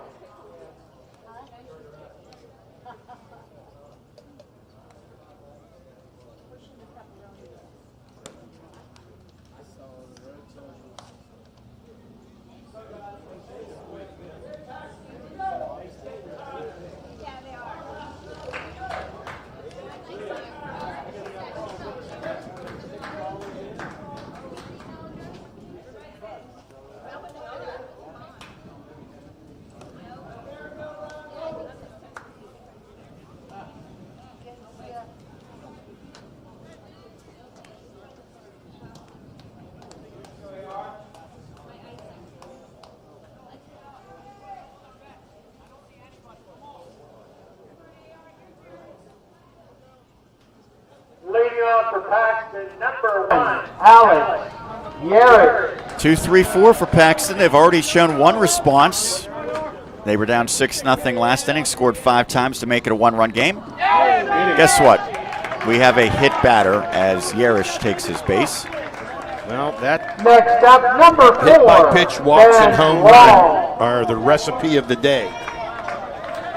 One thing, and again, we know these are great teams, right? But Quakertown last night, 5 errors into victory, and then both these teams today have had pretty significant issues with the pitching. Well, understandable, but still, that's something that we were not seeing earlier in the week. Yeah, and I've often wondered on these tournaments, and I know it can be challenging for a coaching staff, how do the kids act when they're not at the ballpark? Are you kind of watching their every movement? Are they getting enough rest? Are they eating properly? And, you know, those are tough questions to ask. They're sleeping in strange beds. But albeit a great experience for all teams that have been here in Latrobe. That's hit pretty well out to center, and it's past Schuler. And so that will get to the fence. And there's no one covering first, so Long will just take a long single. He was standing in between first and second, and now he'll trot back. As well as that was hit, certainly he thought that was going to be extra bases as Yerish gets to third. Next up, number 8, Bubba Brady Scholler, you got to give him a lot of credit. He got to that ball extremely well. It was tailing away from him, took a nice angle to the ball. Here comes Bubba Doris. This game might end 30-29 or something very like well that. Could. That misses away.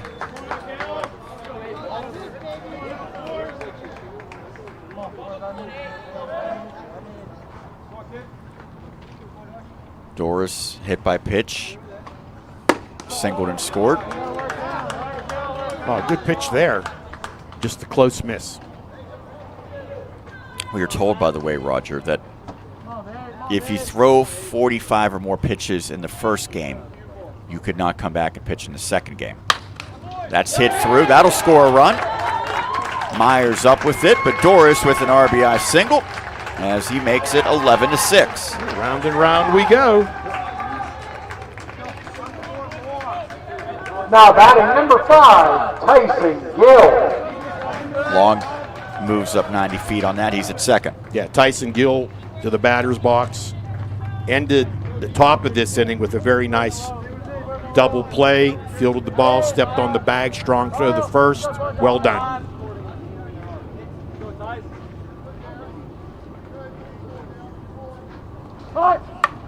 There's a bunt to third. It's going to be, it's everybody's safe. Late covering first. Yeah, I don't know that anyone was going to be able to get that out on time anyway, so it'll go for a bunt single by Gill. And similar scenario, we've seen most of the middle innings here today. Bases loaded. Bases loaded with nobody out. Now batting number 10, Charlie Long. And now a timeout for the Blue Jays.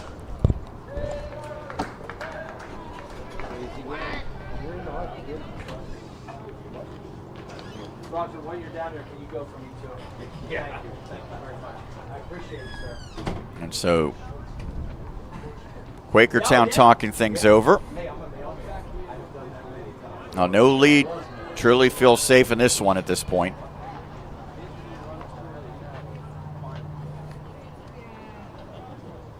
Everett looks like he is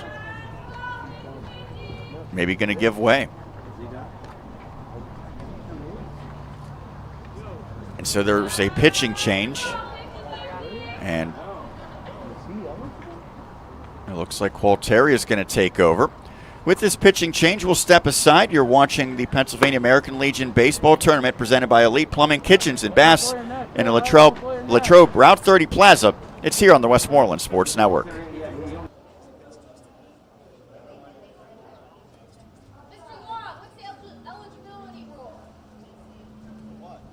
Now pitching, number 23, Danny Qualteria.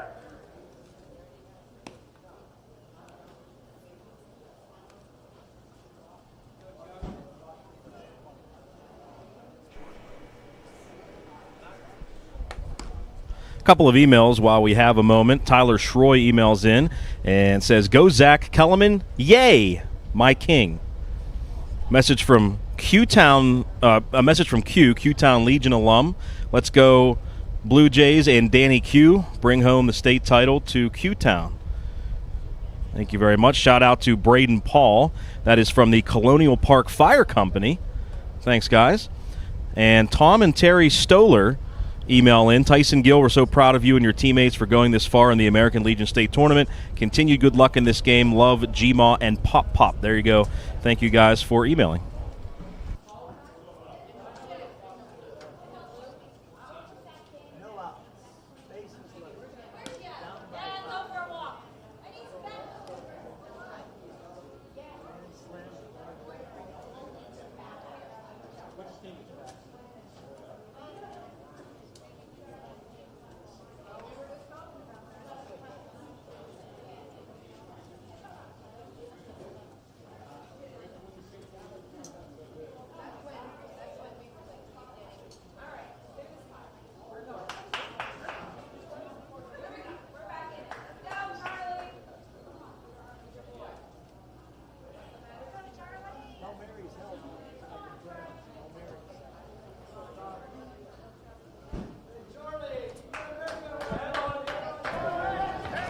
All right, so plenty of moving pieces here defensively for Quakertown, but it's Qualteria who takes over on the hill, and he inherits a sticky situation. Bases loaded, nobody out, and a first pitch ball to Charlie Long. All right, Roger, so we're trying to track the changes. Bile from first to third. Okay. Qualteria, shortstop to pitcher. Everett from third to shortstop. As that is hit down the line and is foul. And I believe it's Pellegrini, the new first baseman. And he went in for the second baseman, Kozlowski. And previous pitcher, Caleb Everett, goes to second. Okay. Vinny Pellegrini's at first now? Yes. Man. That misses inside. The count 2-1 on Long. Base loaded. Nobody out. Come in. I think they're banging on that can or something over here. There's a strike. Sorry.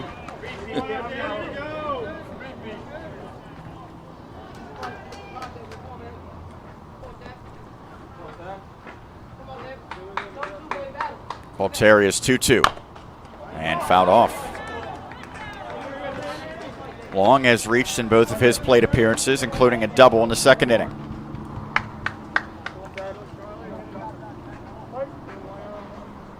That's a big curveball there from Gualtieri. Slow curve. Good take, and now the count full.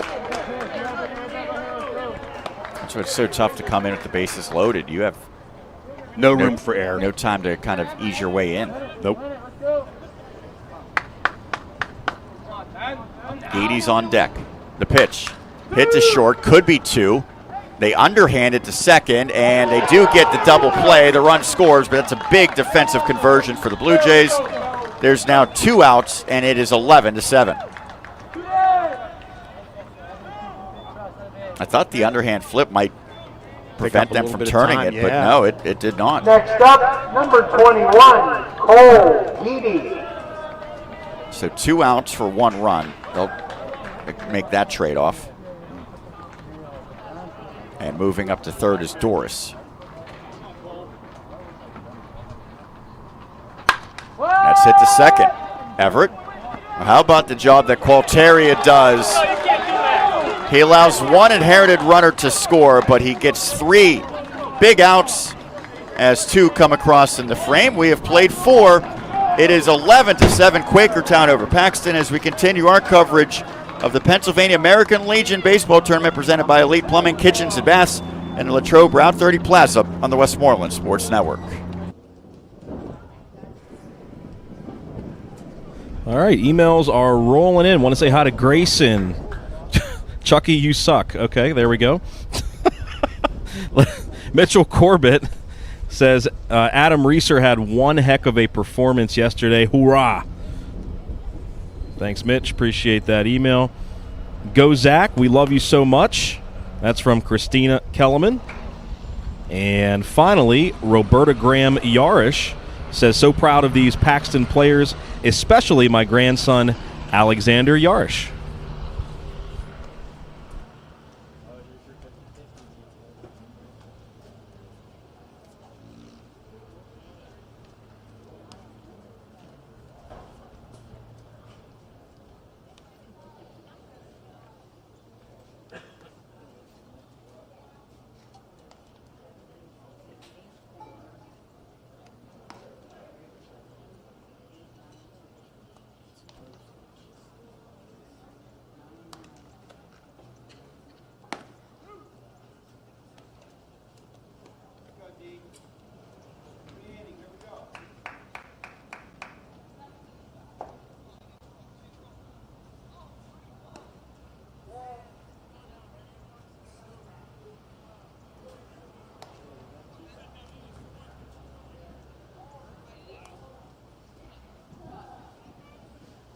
Get out your 50-50 tickets. The winning number 993 511 993 511. You can get your winnings Big in winner? the concession stand. No, you're Now shaking your head. batting You number didn't win, 11, Roger. No. Ethan Bile. Oh, well. Well, Here we go. one of these teams will be a big winner when it's all said and done. As Bile is at the plate, this is must-watch television, if you will. Oh, I like that, Sean. So The odds in Vegas are going up. Michael Kellerman tasked with trying to somehow figure out Bile, and no one else has been able to do that as that's fouled. So to recap, Bile, after a strikeout in his first at-bat, has homered in 2 consecutive bats. They've both been 2-run blasts. He has 7 home runs in not 5 complete games yet. There's a strike.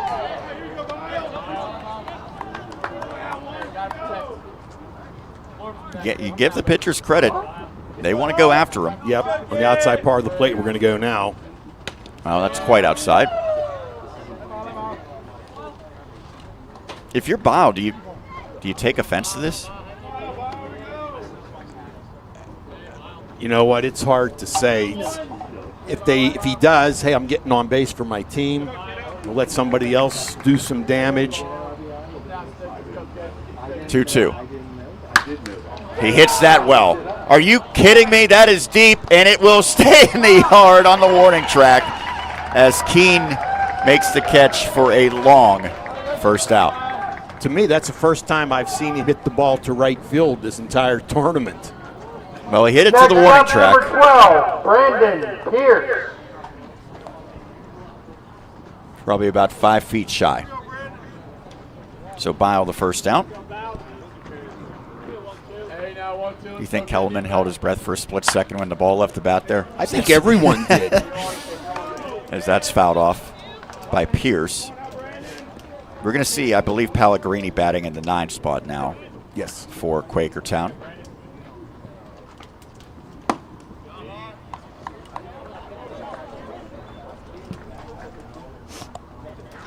No, 2 scoreless and 18 combined between the 3rd and 4th innings. That's going to drop. Hit well, and it falls in front of Nick Keene for a 1-out single by Pierce, 3rd consecutive time he's reached.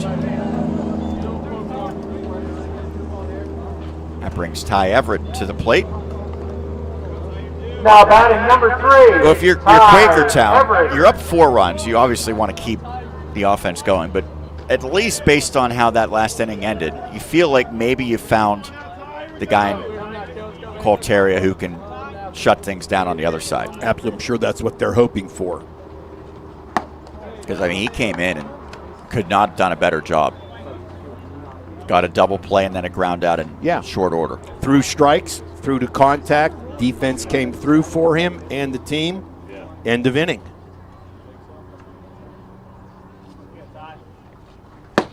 There's a swing and a miss.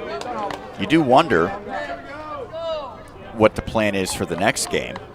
But if you're Quakertown, I think you, at this point, up 4 runs in the 5th inning, you do whatever you can to make sure it doesn't get to a next game. That's correct.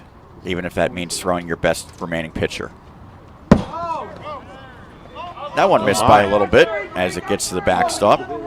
And so Pierce will make his way to second on the wild pitch.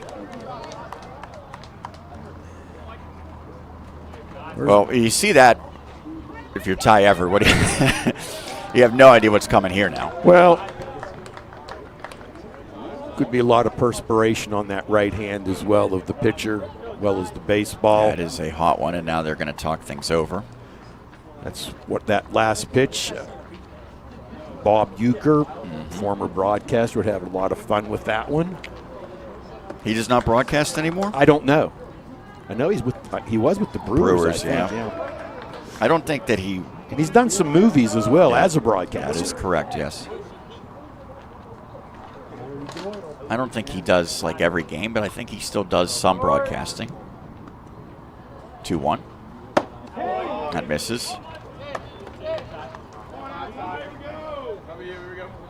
I know that when these teams get home for a brief couple of days, the washing machines are going to be running full blast, trying to get the uniform bottoms as white as possible. There's ball 4, and it will go for a wild pitch as well, as Kellerman spiked that one. This is Michael Kellerman, number 21, on in relief Peyton Myers of Zach Kellerman.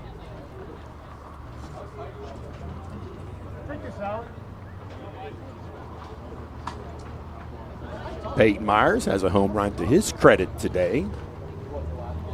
Roger, my scorebook is a complete mess at this point. All these innings batting around. Yes, indeed. I agree. So is mine. I'm sure Peyton's girlfriend back home, Jordan, was thrilled with that long ball in inning number 3. And they say chicks dig the long ball. Runner goes. It's a check swing, and now a little bit of a pickle scenario. They're just going to let him get back to first. All right, and then they throw it away. This is going to be a close play. No, it's going to be no play at all. Quakertown steals a run. That's an error. And that's, if you're the Blue Jays, that's exactly what you wanted to happen. Yes. Who gets that error? It's the shortstop. All right. Everett now on second base. Get a good shot of him for his girlfriend at home, Bella.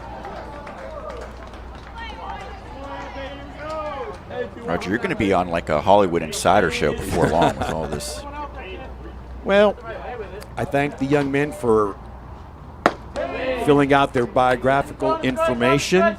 I also thank the fans from all the teams as I was going to get a drink or to the concession stand or just roving about between games. Do you have any gossip on who Taylor Swift might be dating now, too? I heard that it might be Luke Smith. That's a foul ball off of the helmet of the catcher. And Fadulo seems to be okay. We are joined in the press box by Luke Smith. Yeah, all the dignitaries have been here this week. Yes. Luke Smith plays baseball for the Greater Latrobe School District. He played here at Teener League. There he is. His dad, Chris, does our wrestling broadcast, and he is top-notch in terms of a wrestling broadcast. He's insistent that I join him on a wrestling broadcast. Yeah, but you would talk about two different kinds of wrestling. Perhaps.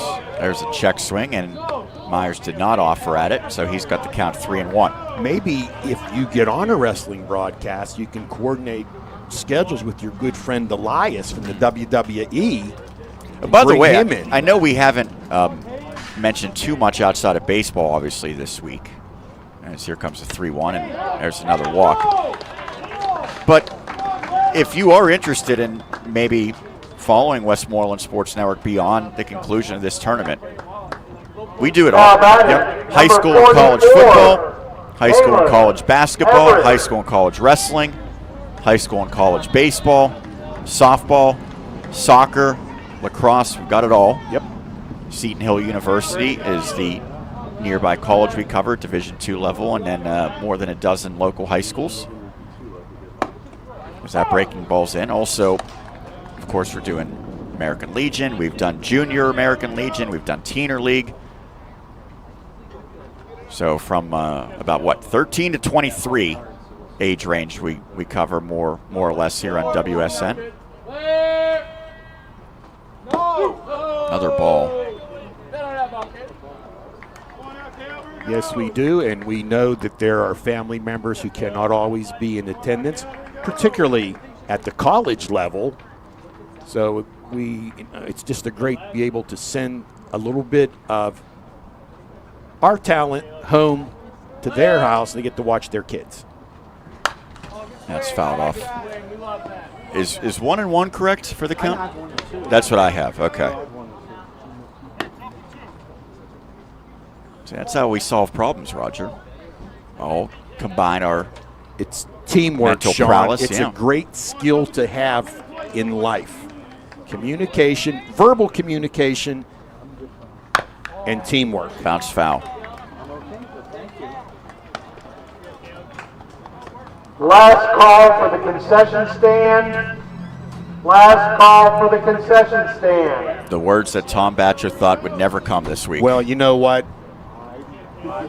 I'm going to go out on a limb and be a bit of an idiot, I guess. Uh-oh. Is that really going out on much of a limb, Roger? Not really. Okay. I think I realize with, the ovens and the cookers and the fryers and his staff, but this 12-7, we've seen a lot of runs scored in a short amount of time in the middle innings. No doubt, no doubt. Well, for Quakertown, they would love to break this open even further. Yeah, you really truly can't feel that confident up 5 runs, although we did see some good stuff from Qualteri on the mound. And we'll see how he performs in the bottom of this inning. 2-2 the count, 1 out in the inning. They're going to go to third and get the out there. That is a forced play, so no tag was needed. And so Ty Everett is eliminated. Caleb Everett to first, Myers to second on the fielder's choice. Now 2 outs in the inning. Braden Schuler, the center fielder. Now batting, officially in 3 plate appearances, 1 for 1 with a runs scored, also walked twice.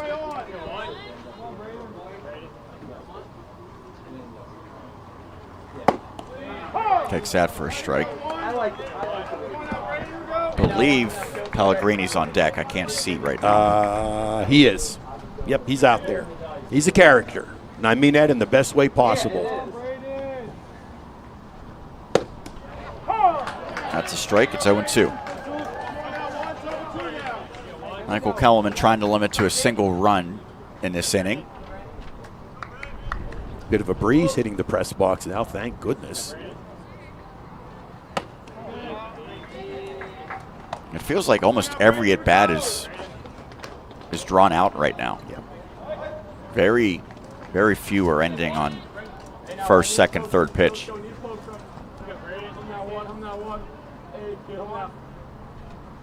Ooh. 2-2. Tell you what, Braden Schuler hung in there a long time before ducking out of the way of that baseball. One of the hottest days here of the year in Latrobe. And the world. That's actually true, yes. There's a swing and a miss, and the side's retired. One more run comes across, however, in the frame. As we head to the bottom of the fifth, that means it's time for the fifth inning stretch, brought to you by Independence Health System, formerly Excella Health Expert Care. Here, you're watching the Pennsylvania American Legion Baseball Tournament presented by Elite Plumbing, Kitchens, and Baths in the Latrobe Route 30 Plaza on WSN.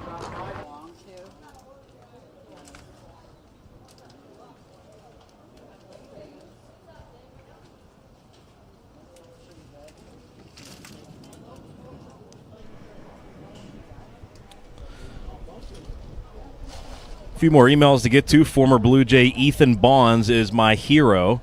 Absolutely insane, says Peyton Koschel. I probably mispronounced your name. I apologize. This is a great game. Glad to see the game of baseball still runs through the youth. Thanks to Mike Ox Long there. Jonathan Pallone says you guys are doing an excellent job calling this tournament. This has been amazing. We want to give a shout out from the Quakertown to the Quakertown Legion team from the high school staff. John says congrats to the Quakertown Legion team on making the state final, qualifying for the next level. Finish this game strong, bring home the state title. It's been so much fun watching you guys do what you do best. Coaches Helm, Gluck, and Custers, you guys have done an outstanding job. We're proud of you all. Thanks, Coach Pallone and the high school staff. Thank you. Let's go Blue Jays. Bring home the ship. That's from Coach Woody, Quakertown High School assistant coach. Well, these emails are coming in hot and heavy, guys. So proud of you, Zach. I love eating watermelon and watching this. That's from Leon Parson. Mark Pellegrini. Go Blue Jays. Proud of this amazing group of young men and our pitcher, Vinny. Love the Pellegrini crew. So do you have a running tally, Flick? Well, you know I can't count that high. I went to dairy, but yeah. We'll have to take his shoes off, Sean. Yeah. First pitch swinging, hit out to deep center. Schuler going back, and it's off of his glove. Oh, he had it and just could not complete the catch as Kalinowski with 2 bases off of the E8. Yes. I think he, when he got to the track, which is a different surface than the grass, probably was a little hesitant with the fence. Oh, we've seen players collide with the fence already. We have. Today. They have sacrificed their bodies in this tournament. Like you said, Roger, 12-7 doesn't necessarily feel safe. There's a strike. Hank Fadulo to the plate. They call him Hammer and Hank? Hammer. That's a good question.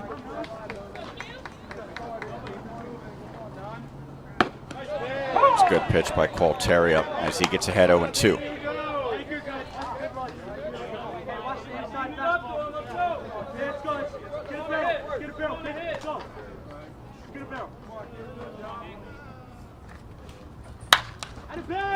And that will get through. Solid single. Reich up with it. And down 5 runs, nobody out. No reason to try to get Kalinowski home there. He'll stay at third. But a good piece of hitting by Fadulo.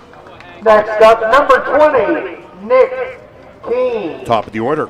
He was able to wait on that breaking ball. Now Keene can do some damage. Has a home run in this one. Ben Long warming up in the Paxton bullpen right now.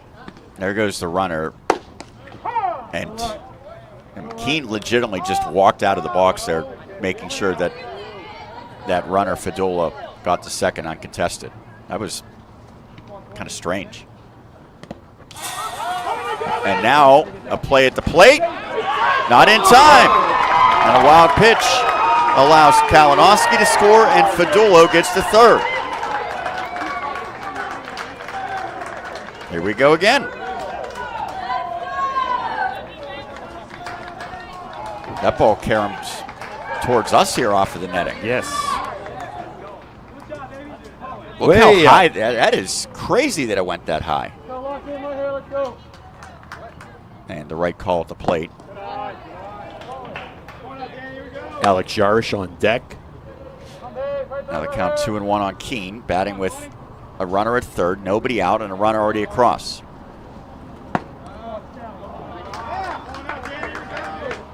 Oh, I said based on last inning, maybe Quaterria will settle things down. Can't blame him for the air out in center, although the ball was hit pretty well. But since then, gave up the single to Fidula, and then it corked a wild pitch.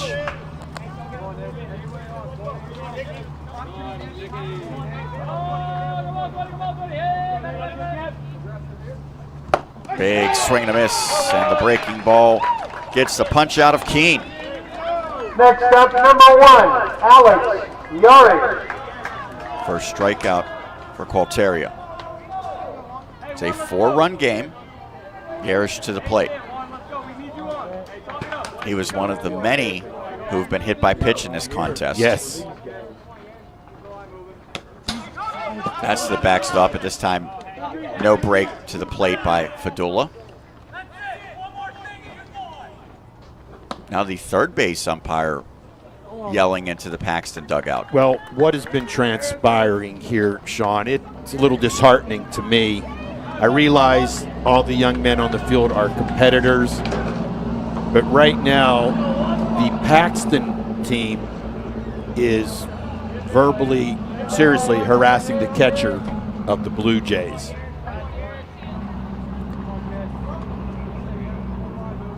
Now the 1-0. That'll score a run. Everett. And a nice stretch by Pellegrini to record the second out. But Yarish does pick up the RBI. He scores Fidula to make it 12-9.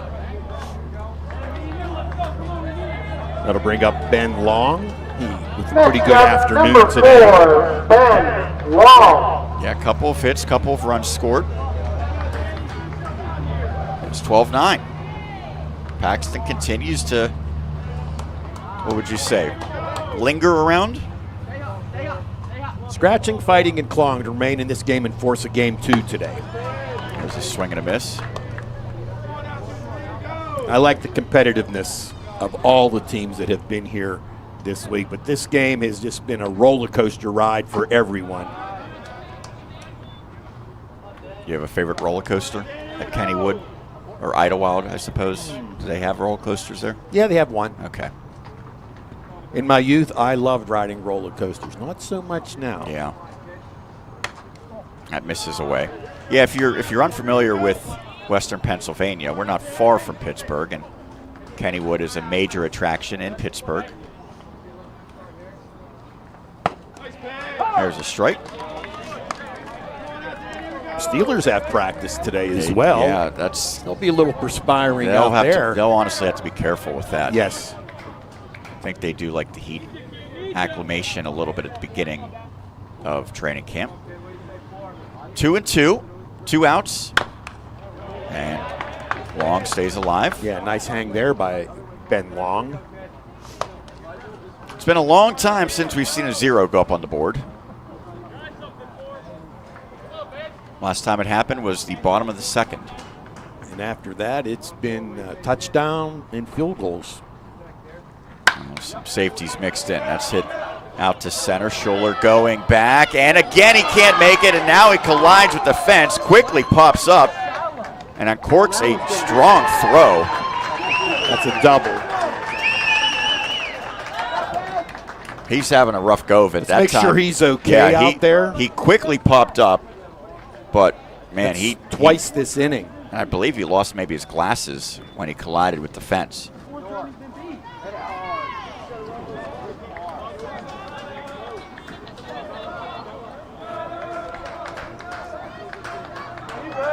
That's a great shot, and you can see he actually lost. Number 8, Bubba Doris. I think it was actually the warning track where he lost his footing. He was already falling down before that ball was in his glove. Cannot fault the effort, though. Bubba Doris to the plate. Well, now for Quakertown, you have to make sure it stays a 3-run lead. Can't allow Long to score from second. Doris might have something to say, though. Good pitch there. Slow curveball. Now 0-2 on Bubba Doris.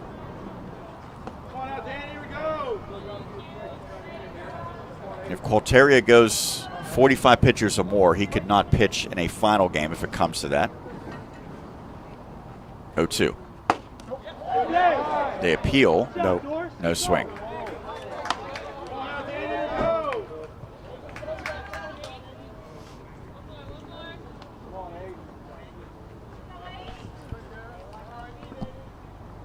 Runner at second, 2 outs. Hit out to shallow center, and it falls in front of Schuler. Here comes his throw. And the ball pops out. And the run's going to score, and now there's some hostility. This is still a live ball, isn't it? Yeah, it is. So the catcher, Pierce, did not hang on to the ball. So the run will score. That was I think he lost possession of the ball before any contact was initiated. It was a darn strong throw from Schuler. It was well up the third baseline, but it would have been in time if Pierce was able to hang on. And now he's not happy, and those two, meaning he and Long, exchanged words immediately. And the weirdest thing in all of it was that, what's going on here? Why is Doris at first base? Single. He didn't advance to second on that? No, he did not. Wow, my mistake. I thought for sure that we he have the replay, the play at the plate. I thought for sure that he would have gotten second. Number so 5, single. Tyson Gill. Brand new ball game again.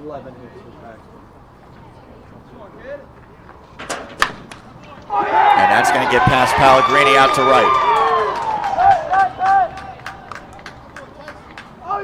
Look at the effort by Ty Everett there. So Doris to second. Well, now you wonder, had Doris gotten to second before, he probably scores there. Next up, number 10, Charlie Long. Charlie Long grounded into a double play. Well, the tying run is now on base. Yep. Quakertown wants it. And he makes the catch to retire the side.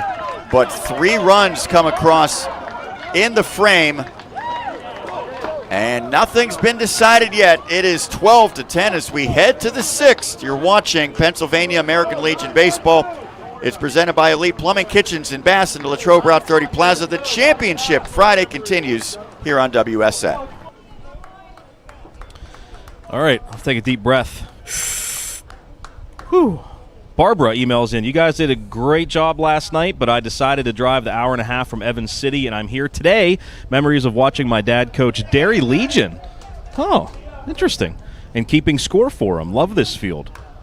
There you go, Barbara. Yeah, Derry did not have a senior Legion team this year, but maybe when you used to scorekeep, at one point they had a junior Legion team as well.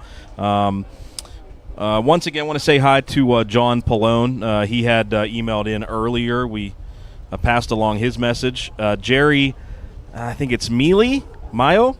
Shout out to the Legion team from Quakertown, from the Quakertown High School coaching staff. Yes, there we go. Dylan McDonald. Yay, let's go Adam Reeser, Charlie Long, and Zach Himothy Kellerman. And Mush also emails. Highly professional job covering the whole tournament. Great job. Go Paxton.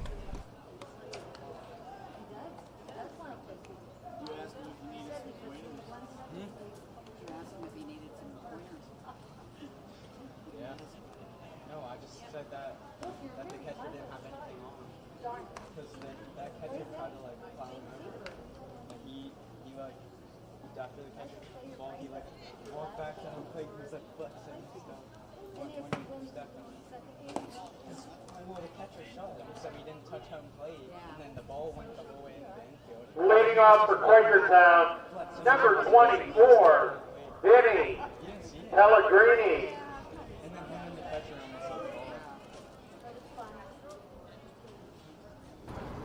Well, what happens next? It is 12-10 as we head to the 6th. Vinny Pellegrini into the batter's box. First time for him to bat. Yeah. He's going to attend Delaware Valley University. As a football player, right? Yeah, turf management is his major. I like it.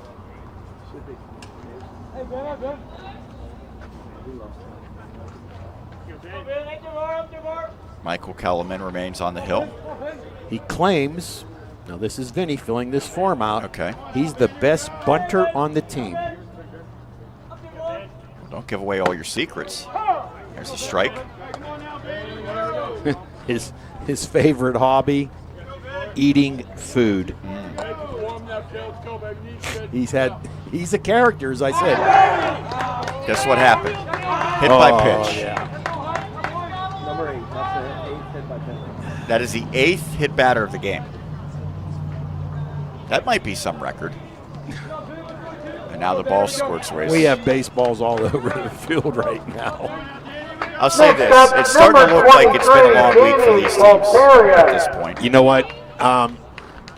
It's hot. It's humid. And they both know they're moving on as well. Yeah, it's miserable. Right now, I think people are starting to get tired. Nerves are on edge. A little bit of everything is just starting to take place. Well, if you're Quakertown, you gotta have a quick response, right? Yeah, you have to keep battling back. It's 12-10. Even if it's just one run, you can't be the team that makes the first 0 in a while. No, you cannot. We do have some hoses here at the field, and I'm sure no one wants a soaking wet baseball player with cold water in their vehicle, but it would be refreshing. Pops out of the glove, and there goes Pellegrini.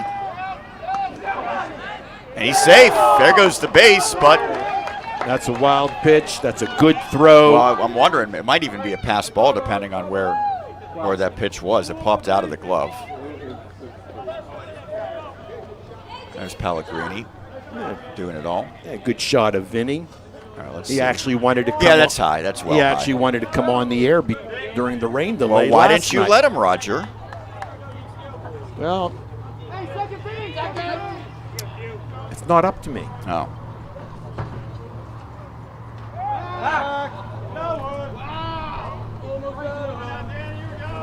Remember, you and I, we are just worker bees. Minions? Yeah, oh, I don't like that word. That's what Tom Baccio calls his kids. There's a strike. I think that was a movie once, too. Yeah, it's the Despicable Me. I think they look like Twinkies, which Twinkies last forever. Scientific proof. Not if you eat them.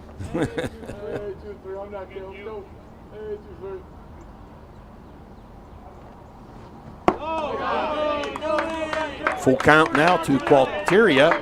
Cole Reich on deck. Qualteria's got an 0 for today.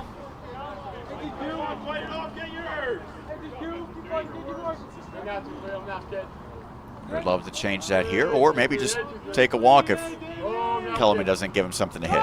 He does not, and it's a wild pitch as well. And now he's going to sprint down. That's a good play. Yeah, pitcher should be aware of him. Now batting number 8, Reich steps in. So that is, I believe, the third walk for Michael Kellerman. And it's getting a little tough to read my own handwriting at this point with all the... I would agree with that. Mine book is a mess. There goes the runner from first. Look out. And Pellegrini's going to be able to score easily. He's going to third. So that should be a stolen base and a wild pitch. And there is the one run that we talked about, and now Quakertown positioned to get certainly more than that. That one just, I don't know if it slipped out of the hand. It looked like it did. We heard the clang of the post. Oh. Credit Hank Fadullo. He was hustling after that ball. Didn't want it to get out of play near the dugout entrance. I want to make a point about that after this pitch here. There's ball 2. You were not with me, but maybe you were watching the Latrobe game. It was a night game in which their catcher, Louis Amatucci, ranged all the way to the right field fence. I saw space. that, yes. One of the more incredible efforts I've ever seen from a catcher. Now, the drawback was no one covered home plate with the runner at third. Didn't cost him.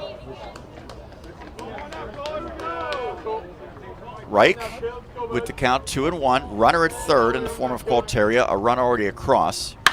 And that should bring home a second run. And that's going to get to the gap. Long tried a bluff job out there. And in safely is Reich with an RBI double. And the bullpen phone is going off here. That's for Tom Bacho. Fire the cookers back up. And now a timeout. Paxton might be making a pitching change.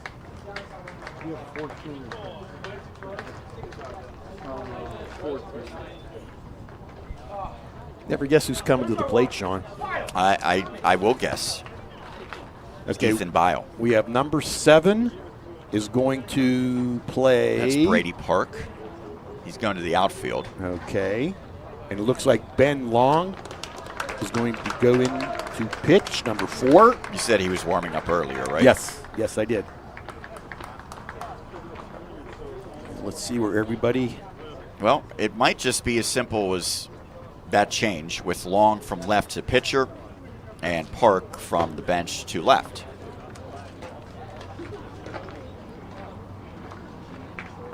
Well, welcome to the game for Ben Long. Your reward is facing Ethan Bile, who almost had his third home run of the game last time up. It looks like 7's going to be left in the 6th spot. Is what it looks like to me. Foot on the gas here. Foot on the gas. Let's go.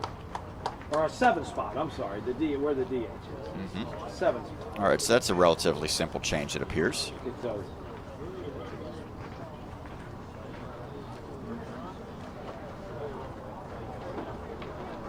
Well, it is 14-10. Let's look at some of the. We got this great printout of all of the team's offensive and defensive numbers and things of that nature. Now, who'd we say number 7 was, Sean? Brady Park. Okay. Gotcha. It was what we thought it was, guys. Okay. Park is batting in the 7th spot. Okay, so Quakertown had played 4 games coming in. They'd allowed 9 runs, Roger. They've given up 10 today, and yet they're still winning by 4 runs. Incredible, right? Just the crazy game of baseball. Paxton had scored 27 runs entering the contest. Quakertown had scored 30, so those numbers are going to go up precipitously. We'll send a shout out to Brady Park's parents, Brian and Tracy.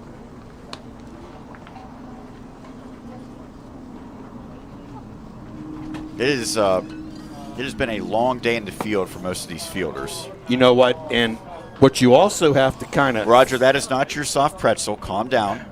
What you don't get to go eat that one. Feel for, Dan, the umpires do not get a break. They are out there the entire game. Hopefully they get a lot of water in between innings, though. Yeah, I think a lot of the volunteers are making sure the men in blue, and we thank them for their efforts here in today's game and all the games here on the Now West batting, Sports number Network. 11, Ethan. All right, Byer. so let's reset. Long takes over for Michael Kellerman. Long from left goes to the mound. Brady Park takes his spot in the outfield. 2 runs have scored. There's another runner at second and right, and Byle, with nobody out, steps to the plate, already with 2 home runs today and 7 this week. I think it would be a positive if they can keep Ethan Byle in the ballpark.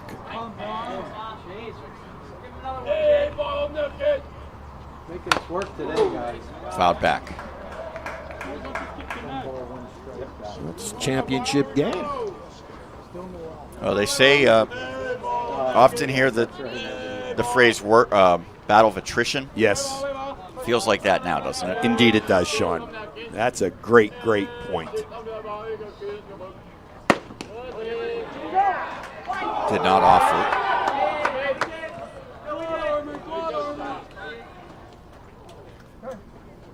No timeout.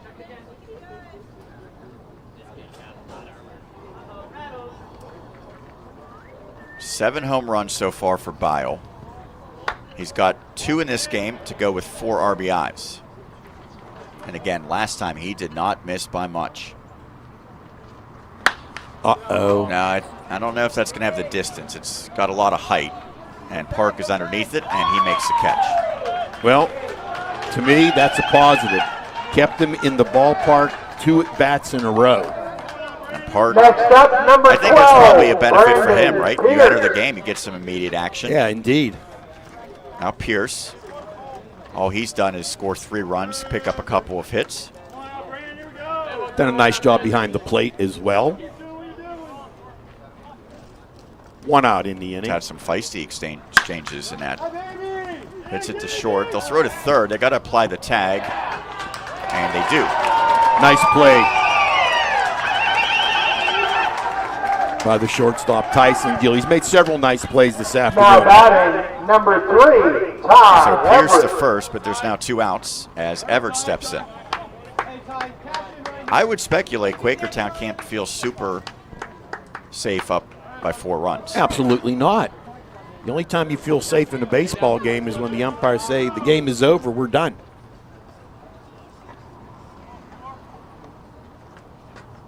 That hits him. Is that our 9th hit batter? There we go.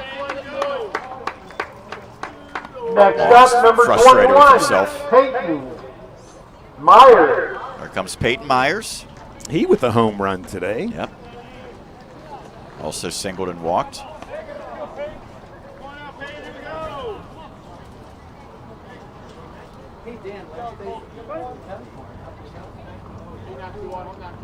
There's a little bit back there. This one's hit through the box, out to center. Yarish up with it, and they won't test him. Actually, ramps up off the pitcher's mound as the bases are now loaded. Well, with 2 outs, you typically figure ball hit to the outfield is going to score a run, but Yarish was able to get to it quickly and pretty good throw. So Myers is Next aboard, up, and now number it's Caleb Everett. 44, Caleb Everett. You feel like a hit here could be a dagger. Yes. And as I say that, you look up at the scoreboard and say nothing at this point would truly be a dagger. I'll tell you what, it has been entertaining, to say the least. Bases packed, 2 outs. 1-1.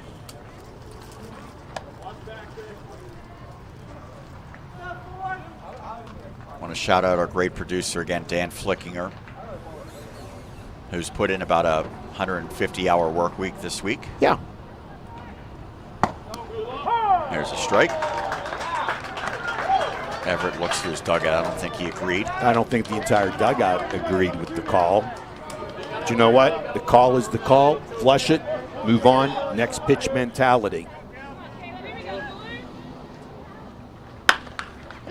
third, and Charlie Long will take it himself, and the bases are left loaded. However, 2 runs do come across in the frame on a couple of hits as we head bottom 6. The score is now 14-10. Quakertown trying to secure the championship against Paxton. It's the American Legion Pennsylvania tournament presented by Elite Plumbing, Kitchens, and Baths in the Latrobe Route 30 Plaza here on the Westmoreland Sports Network.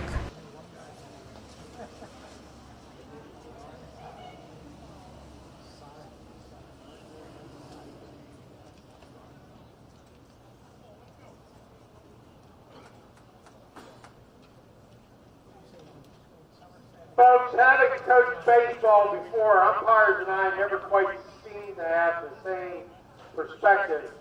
But I do want to thank our umpiring crew for their efforts. They have been fantastic this entire week. Let's give the umpires a hand, please.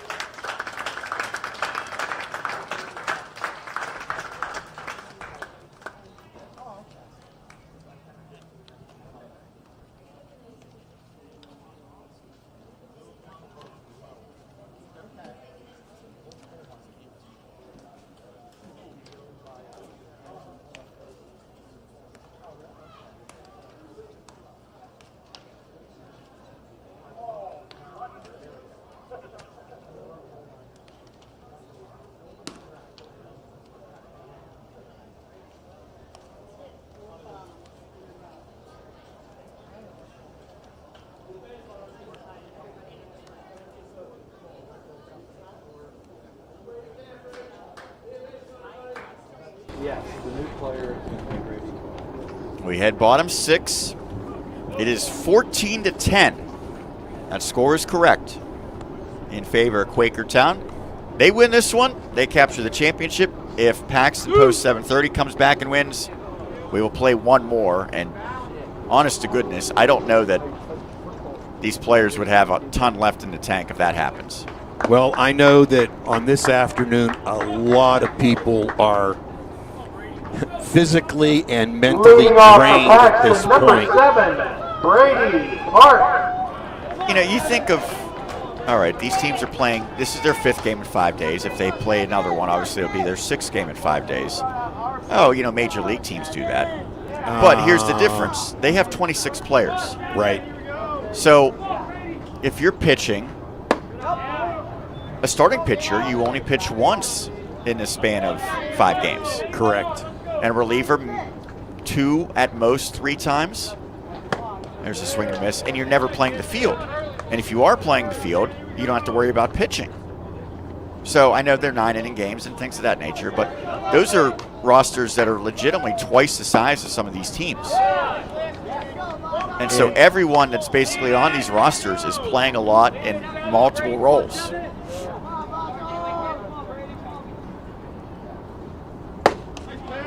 There's a strike to Brady Park.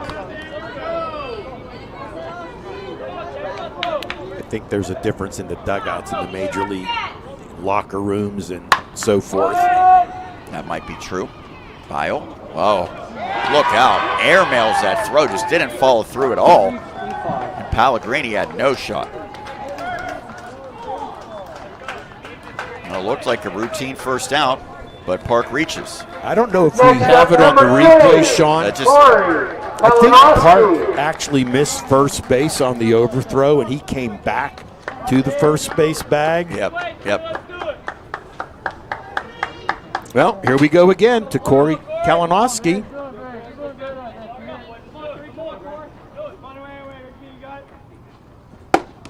There's a strike. So how did we get here? Believe it or not, it was scoreless heading to the 3rd inning. Quakertown scored 6 in that inning. Paxton scored 5. Quakertown scored 5 in the 4th inning. Paxton scored 2. Quakertown scored 1 in the 5th inning. Paxton scored 3. And the Blue Jays have scored twice in the top half of this 6th. And now we see what Paxton does in the bottom half. I left out some details, but that's the gist of how we got here. Back to the pitcher. They're going to throw to second in time. That's a bold play, but it turned out to be the right call for Qualteria as Park's eliminated. did not think that was going to be his play when I saw the ball hit. No, I did not think so either. A lot of confidence in his arm. Here's the replay. It was Everett, the second baseman, who got to the bag and was ready for the throw. Oh, that's real close. Number 9 hitter, Fadolo, who pulled a single through on the right side last time up. Big swing. We're here in inning number 6, and we thank you all for staying with us today on the Westmoreland Sports Network for American Legion Pennsylvania State Championship Baseball. That misses.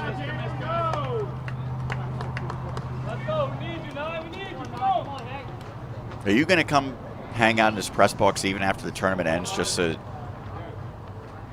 you don't have that fear of missing out, Roger? You know what? I'm going to probably say no to that.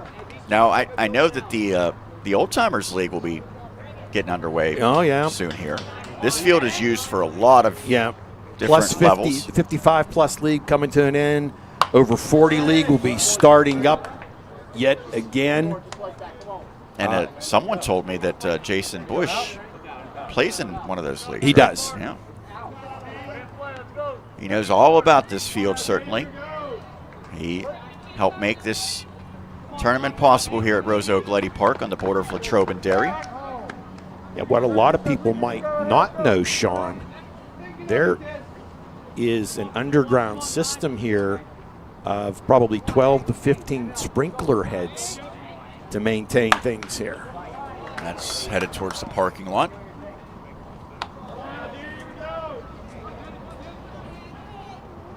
How long has this field been around? Since about 1964-ish. 60, Sean. 1960. Swing and a miss. Fadolo goes down. Not a ton of strikeouts recently. Now batting number 20, Nick. His second punch out. Now back to the top of the order with Keene. Homered earlier in this game. A couple of groundouts and a strikeout as well.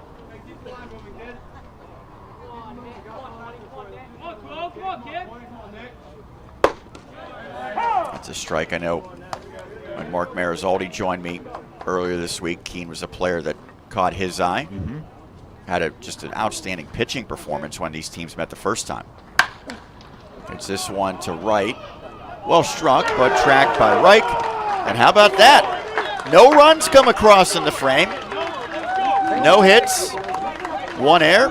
One left on base. We head to the 7th. It is 14-10. Quakertown. They'll try to tack on and secure the championship of the Pennsylvania American Legion Baseball State Tournament. It's presented by Elite Plumbing, Kitchens and Bath in the Latrobe Route 30 Plaza on WSN.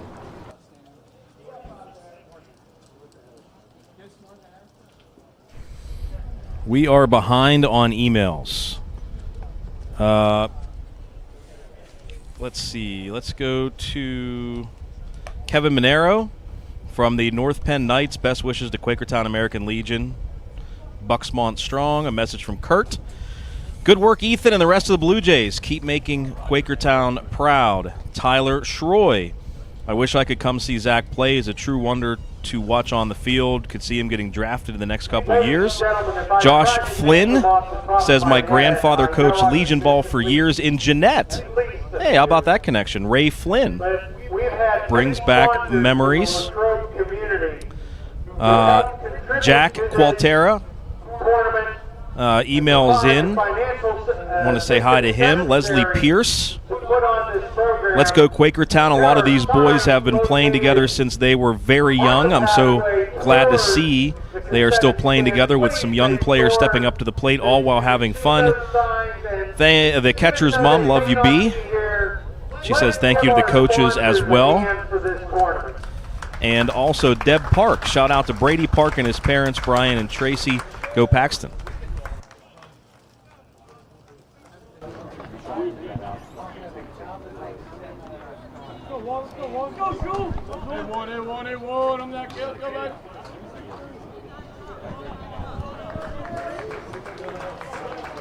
Leading off for Quakertown, number 1. One more email real quick. Brady. The, I hope I'm pronouncing this right, Peasy family. Great job, Blue Jays. We're cheering you on from home. That's Joey Peasy and family. Can't believe you pronounced that name wrong, Flick. First pitch ball as we move to the 7th inning, and the Blue Jays would love to tack on a little bit more as they hold a 14-10 lead. This could be the clincher for them. If they win, they are the champs. If Paxton rallies, we will play another game after this one today. That would be the deciding game of this tournament. Both these teams have already secured their spot to continue their season with a regional tournament.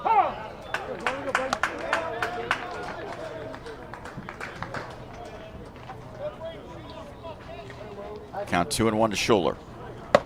That's inside, 3-1 as he faces Ben Long.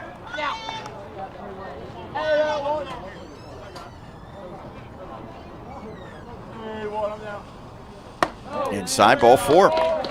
Leadoff walk for the number 8 hitter, Schuler.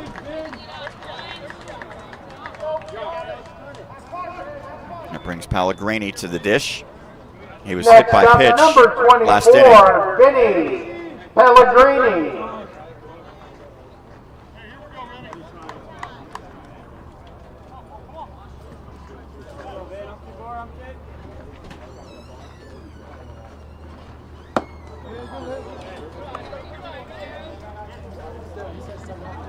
Four-run advantage for the Blue Jays, who have been perfect so far in this tournament.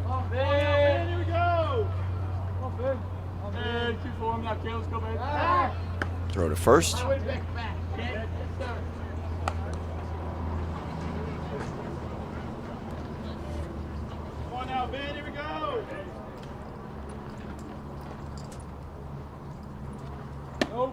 Inside. Pellegrini was hit by a pitch earlier in inning number 6. He seems like he could handle that by and large.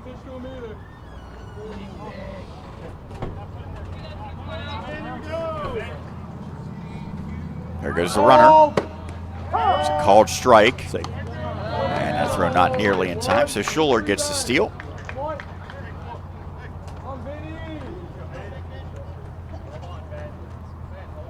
A little landscaping work there at second base, going to get the bag replaced. Yeah, that bag's come off a few times. I believe Pellegrini knocked it off earlier, didn't he? You know what, and whoever came up with the idea of those type of bases, rather than jamming your foot, ankle, or knee into the bag, what a great invention in the interest of safety of athletes. Bunt attempt is foul tipped.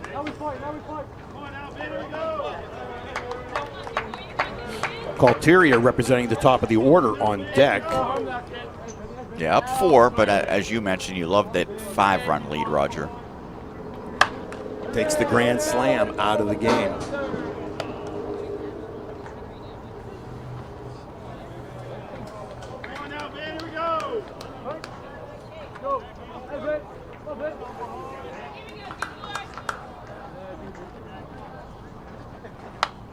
Fouled back.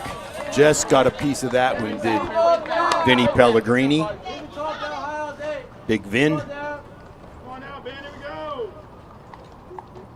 This is, what, the 14th game of this tournament? 4 on Monday, 4 on Tuesday, 3 on Wednesday, 2 yesterday. And this one, the first today. Could be the only one. If the Blue Jays have their way, it will be. That is TBD. To be determined.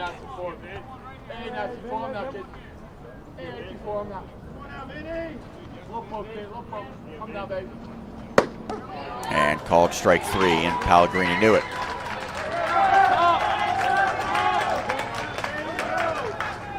Now, sometimes at the plate you guess. Number 23. Sometimes you guess wrong. Indeed. You could see the expression on his face before that was even in the catcher's glove. Yeah, that happens. It's a helpless feeling. Calteria. Well, wouldn't the Blue Jays like to get by one more at bat here? I'm sure they would.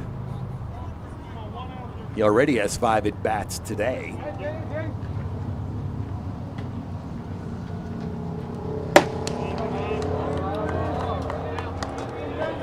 This is the 6th at bat for Quakertown. Pretty good day when your leadoff batter is getting up for the 6th time.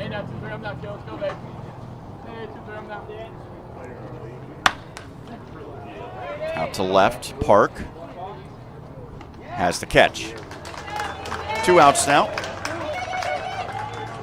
We got a chance to see number 0 go up. Yeah. Cole Wright. Cole Wright will have something to say about that, though. 2 out, runner at second base.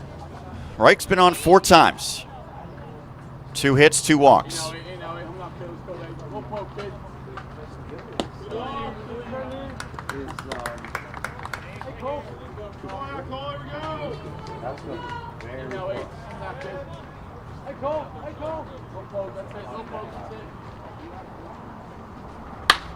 That's hit through, and Park up with it.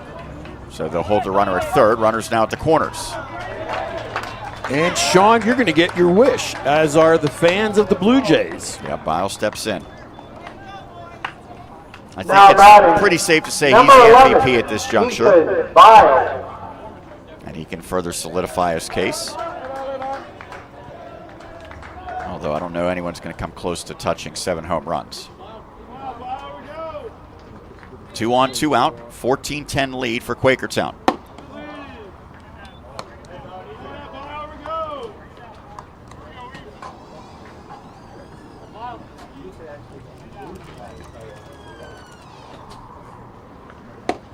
That hit him. It did not, and so the runner from first, Reich, advances. Staying put at third is Schuler. A couple times that it's come really close to hitting Bile. Yes. And now they're going to walk him. Well, there we go. We get at least half of an intentional walk. Yep. And I think they're going to check on Fadulo, too. They're going to check his hand. Yeah. His throwing hand. I wonder if they're going to have to maybe replace him.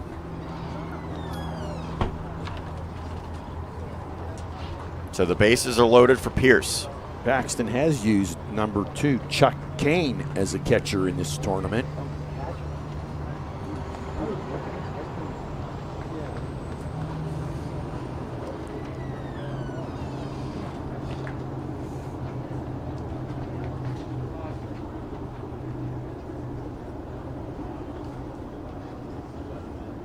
Pierce is kicking the dirt around a little bit.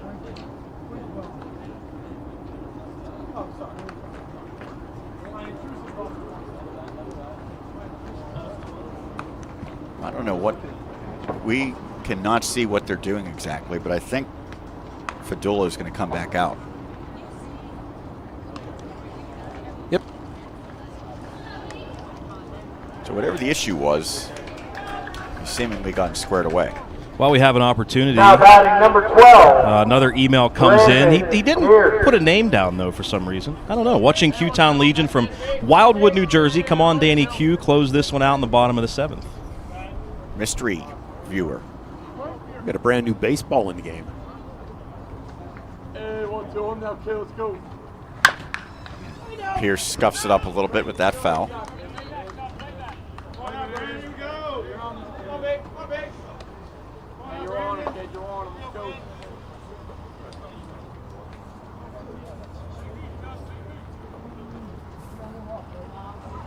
No balls, 1 strike, 2 out. Blue Jays at every bag. Now Long's trying to keep it a 4-run deficit for his team. That misses. 1-1. Big scenario here for the Blue Jays to try to put the nail in the coffin.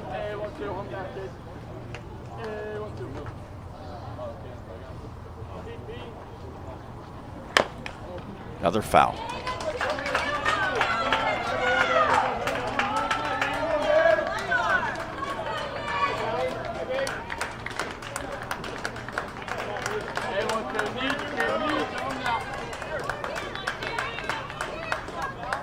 One-two pitch. Fouled back.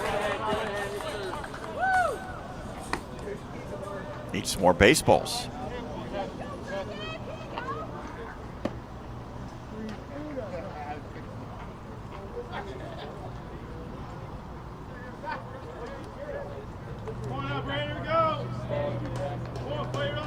Schuler at third, Reich at second, Bile at first.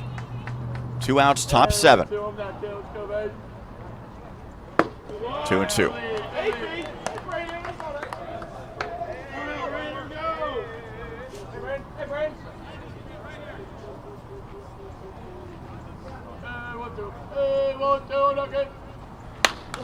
That's fisted on the infield second baseman. Kalinowski makes the catch, bases left loaded. No runs come across in the frame. There was 1 hit, and now we head bottom 7. Paxton's got 4 runs to tie it. 5 runs would win it. Quakertown will try to close it out and capture the state championship. Don't go anywhere. You're watching the American Legion Baseball Pennsylvania Tournament presented by Elite Plumbing, Kitchens, and Baths and the Latrobe Route 30 Plaza on the Westmoreland Sports Network. All right, just a few more emails to get to before we go to the bottom of the 7th. I want to say hi to Nancy. She said she's enjoying our banter the last couple of games, last couple of nights. Thank you so much, Nancy, for that email. Bob Helm, shout out to the Quakertown Legion team members and coaches, and a special shout out to coaches Bob and Shane Helm. My son and my grandson George checks in with us. I don't know what this means, but bases were invention. O. Roger Hall, Elizabethtown, PA. I don't know what that means. And finally, Sam emails again. Let's go Paxton. Keep battling from your man, Sam. Would we please give a hand to tournament director, Mr. Jason Bush.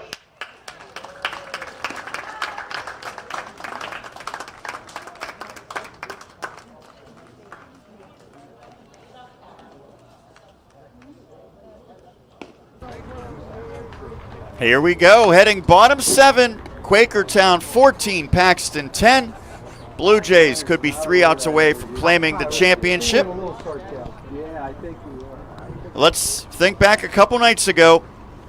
It was Paxton who carried a 3-2 lead to the 7th inning. Quakertown scored 6 times to win 8-3.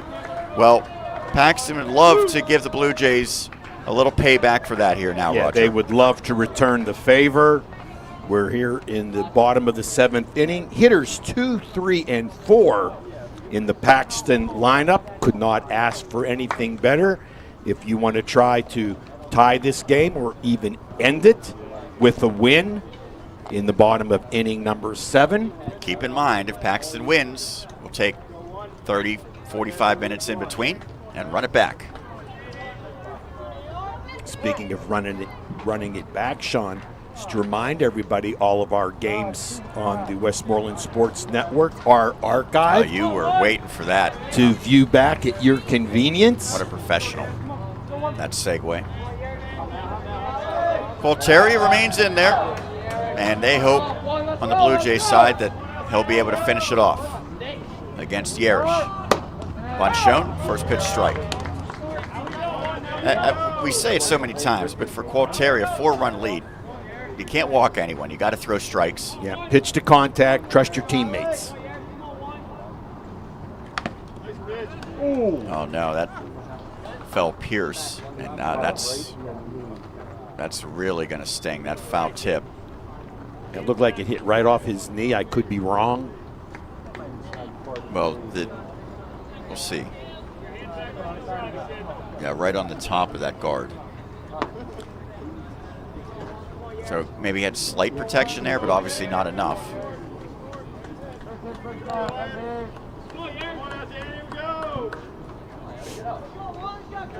No balls, 2 strikes. Nice job by Everett. Throw in time. Really good play by Caleb Everett. And a big out recorded as they get Yerish. Yeah, very nice defensive play by Caleb Everett, ranging very, very far to his left. Number 4, Ben Long. Nice angle to the ball. Here we'll see a replay on it, Sean. Off the bat, I thought that was going to be a single.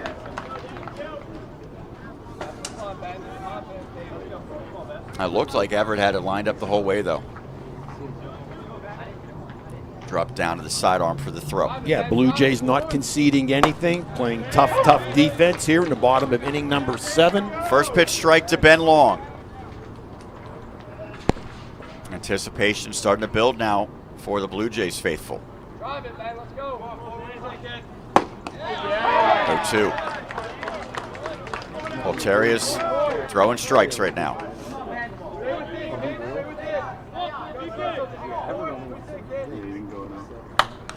Out of play.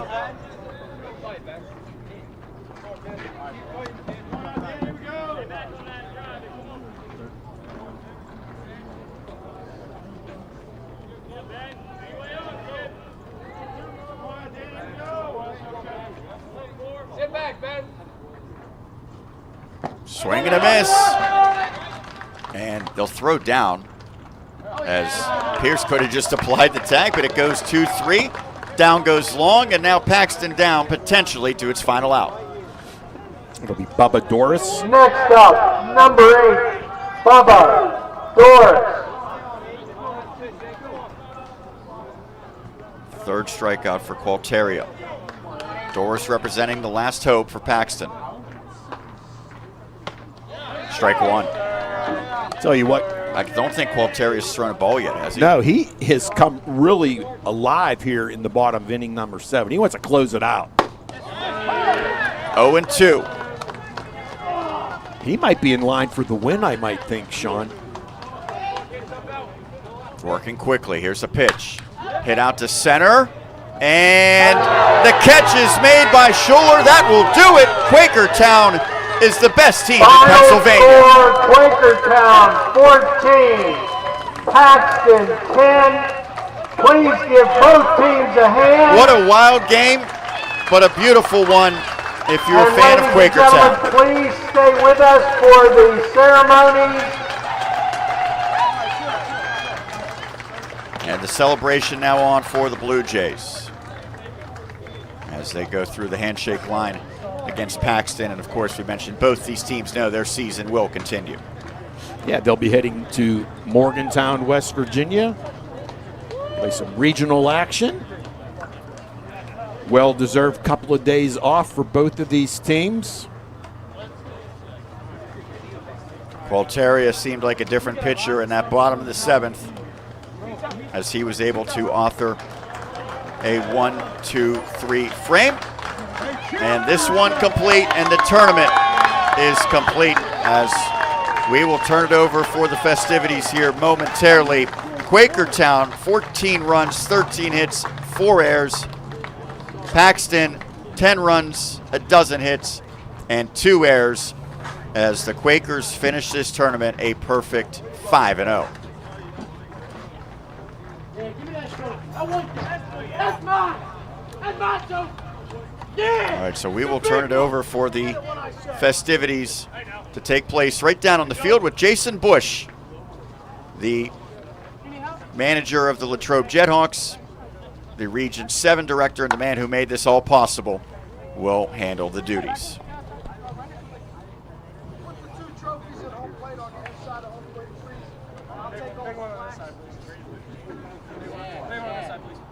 You're the best. You are the best. Thank you so much.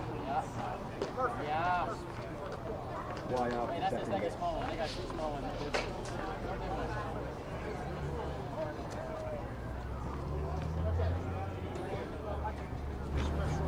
Hey, thanks.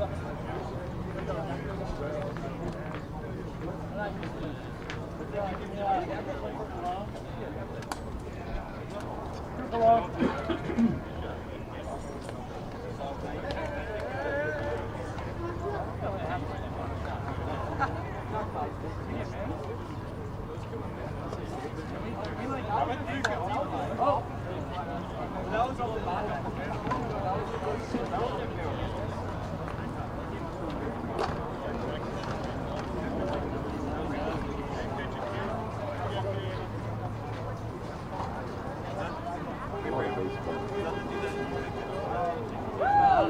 Good baseball. Good baseball. Why you being soft? Why you being soft? Beat him again. What the hell? Why you being soft?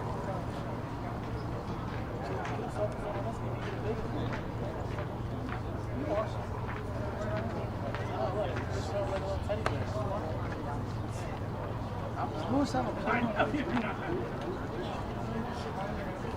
Is Bruce up there? Is Bruce here? I know. Jason's looking for him.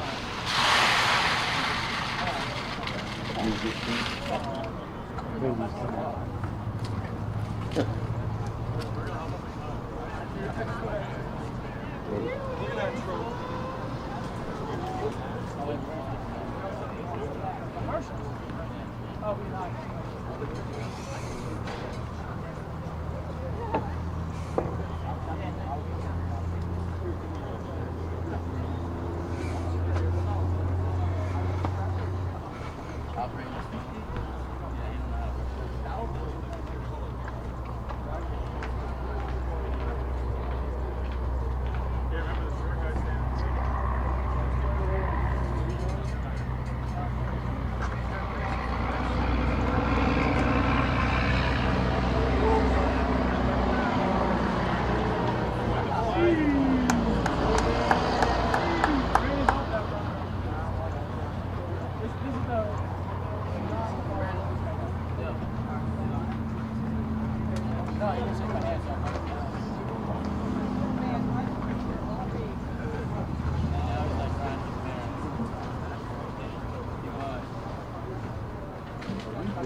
Probably better just to do it from here then to get out every time. Yeah.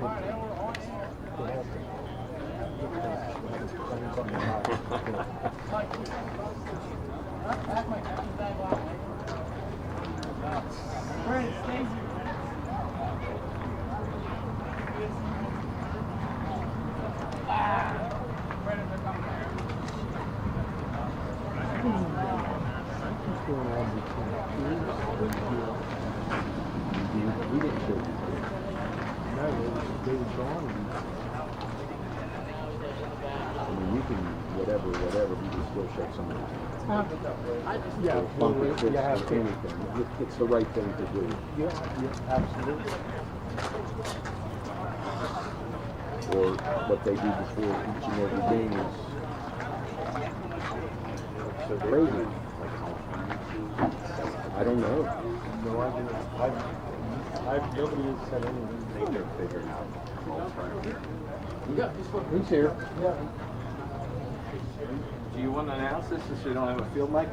Normally we do it from down there. Yeah, I can do that. Okay. All right, I'll go over it with it. You're going to do the runner-up. You're going to do runner-up trophies, and then you're going to do the individual stuff for the medals, and then we'll do the championship and the medals, and then we'll do the special awards. Okay? Just hand them out. Which order you want to do? We'll do MVP last. I would do sportsmanship first. Pitching second. And then we'll do. I'll be up there with it. Batting third. And then we'll do that. Okay. Perfect. Okay. Now you're down. Okay. All right. So you're going to have Region 7 Director Jason Bush, along with State Activities Director Lewis Jones, to be presenting the awards. And what we'll do first, that's my fault. No. Okay. And then what you'll need is still a lineup cards that are, the rosters, so that you can read them through and give them to the people. Okay. We should have with you earlier on this. So we'll do again. We'll do the trophy for Paxton, runner-up trophy, and then we'll go down the Paxton roster. Same thing with the championship trophy. Go down through the roster, present them with their individual plaques. You will be able to watch how that's going. And then the individual awards. Okay. Jason Bush and Lewis Jones. State Activities Director. Want me to write down? Let's go. Ladies and gentlemen, at this time, we will have our awards presentations. Presenting the awards will be Region 7 Director and Tournament Director Jason Bush and State American Legion Activities Director Louis Jones.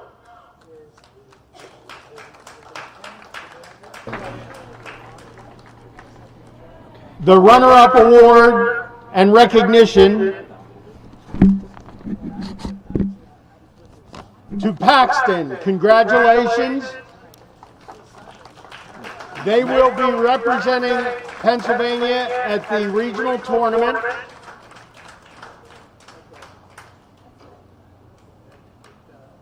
Manager John Mazzola will now present the plaques to his players. And now manager John Mazzola will present the plaques to his players. Now is when you go down through the roster. Number 1, Alex Yarish. Number 2, Charlie Kane. Number 3, Corey Kalinowski. Number 4, Ben Long. Number 5, Tyson Gill. Number 6, Braden Paul. Number 7, Brady Park. Number 8, Bubba Doris. Number 9, Hank Fidulo. Number 10, Charlie Long. Number 13, Michael Kellen. Number 17, Zach Kellen.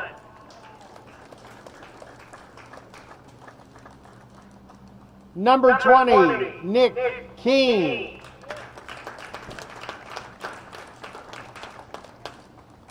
Number 21, Cole Geedy.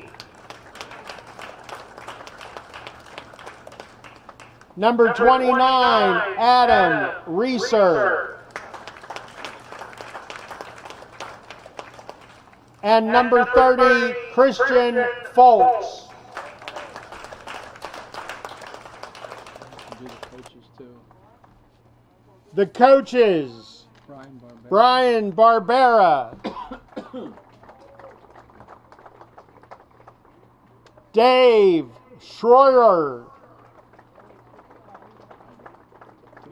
I think Zach Schroer's here, is he? David Schroyer. I don't think he's there. Oh, you can announce Zach. You'll just give it to him. Zach Schroyer.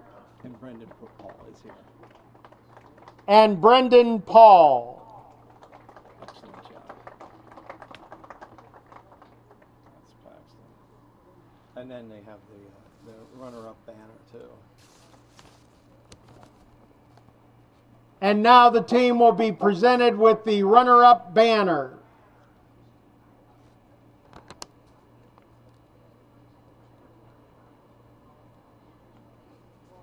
Okay, very good. And while we have a little break here, if you want to read some of the stats for the things, we have the stats here. Like for the batting title, 660. I mean, it's up to you. You read as little or as much as you want. There's the stats. This Ethan Biles, 7 home runs, 13 RBIs. That's impressive. Yeah. 615 average. He's the MVP. We'll do that one last. Okay. Okay. And then the pitching is Vinny Pellegrini, 7 innings, 1-0 record, 0 ERA. Gotcha. Okay. And we'll have a chance to do those at the end. Okay.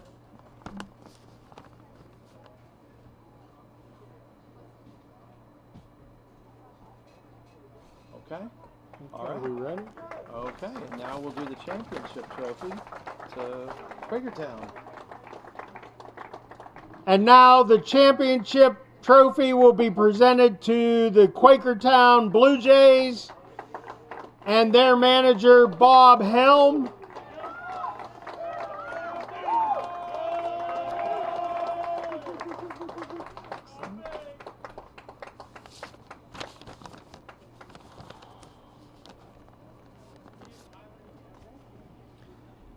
And at this time, Manager Helm will present the plaques to the champions of Region 2 and the state of Pennsylvania, the Quakertown Blue Jays. Number 1, Braden Schuler. Number 2, Michael Riccino. Number 3, Ty Everett. Number 5, Braxton Ron. Number 8, Cole Reich. Number 11, Ethan Bile. Number 12, Brandon Pierce. Number 14, Preston Welsh. Number 21, Peyton Myers.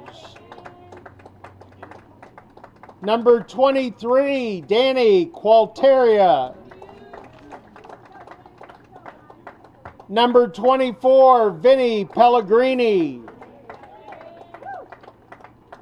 Number 27, Tommy Kozlowski. And number 44, Caleb Everett. The coaches, Tim Gullick, David Custers, and Shane Helm.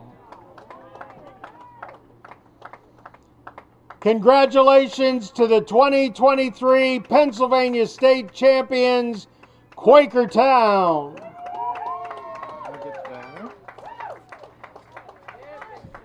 Wait till they do that. They are now being presented with the state championship banner, and we wish Quakertown good luck at Morgantown as well as Paxton in representing Pennsylvania.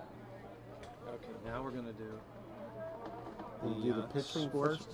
He wants to do the sportsmanship first. So Charles Long, he had 467.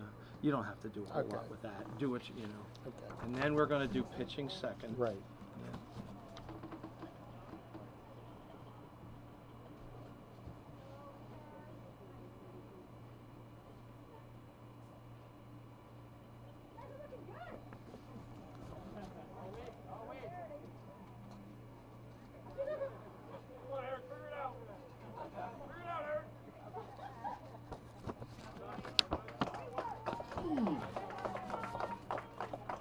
Okay, now.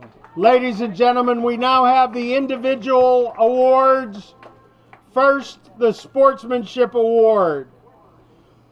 With an average of 467, 15 at-bats with 7 hits, 1 double, 4 RBIs, and scoring 3 runs, the Sportsmanship Award goes to Paxton's Charles Long.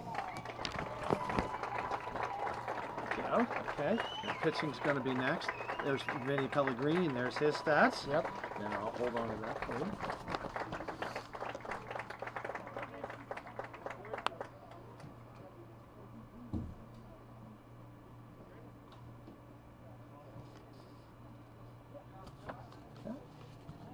The Pitching Award.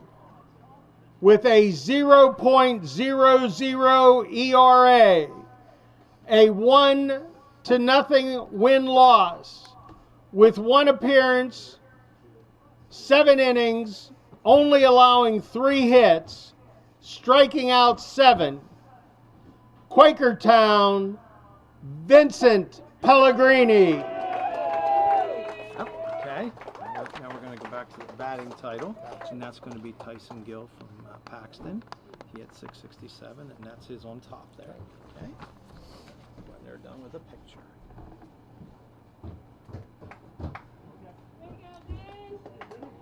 The batting title, with an average of 667, 12 at-bats with 8 hits, and a 750% average on base, Tyson Gill of Paxton.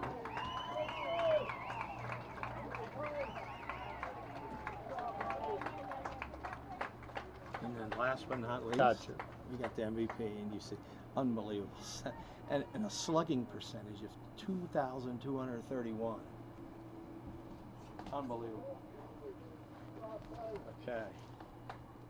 The most valuable player, with a batting average of 615, 13 at-bats, 9 runs, 8 hits, 13 RBIs, a slugging percentage of 2.231, and 7 home runs, Ethan Bile of Quakertown. That was perfect. You did great. Thank you. You didn't need it to be told about you ahead of time.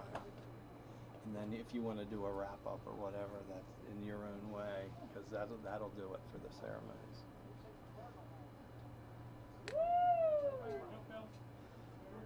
Ladies and gentlemen, if I may, I have thanked a lot of people this entire week for this wonderful tournament.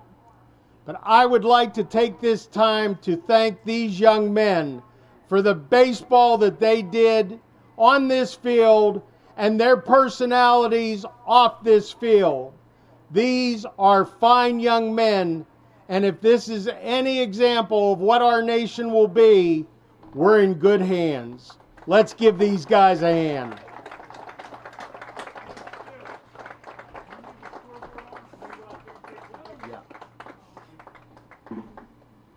Ladies and gentlemen, thank you. We welcomed you, we appreciate you, and we hope you will come back to Latrobe. Please be safe on your travels.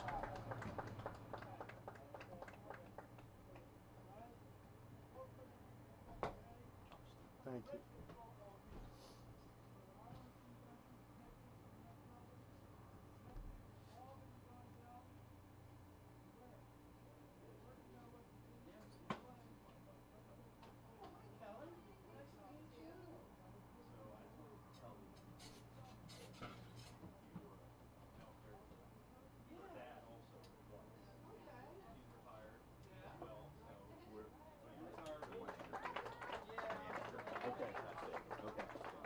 What's up?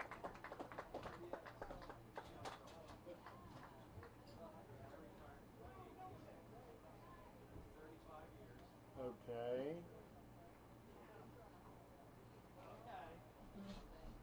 Roger's going to get the manager. Yeah. No, me neither. That's all right. That's okay. All right, honey. Thank you. I love you. Bye. Yeah, he was actually here yesterday. Like raining and stuff. I didn't get a chance. Yeah, I wasn't sure what we have. All right, guys. Well, it's been a pleasure. Absolutely. Hope I get to see you again. Dan, if you ever need a pinch hitter. Okay. Sounds good, buddy. Yeah, have a good one. Thank you. Thank you, Stu. Thank you. Thanks for everything. Yeah, absolutely. Good times. Thank you. Great working with you guys.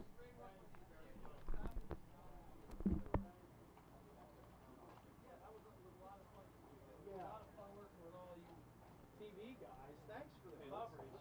Thank you. Excellent job, guys.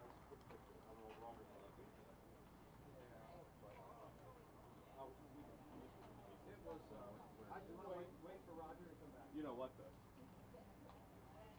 Is it?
got a lot to live up to with Vinny talking.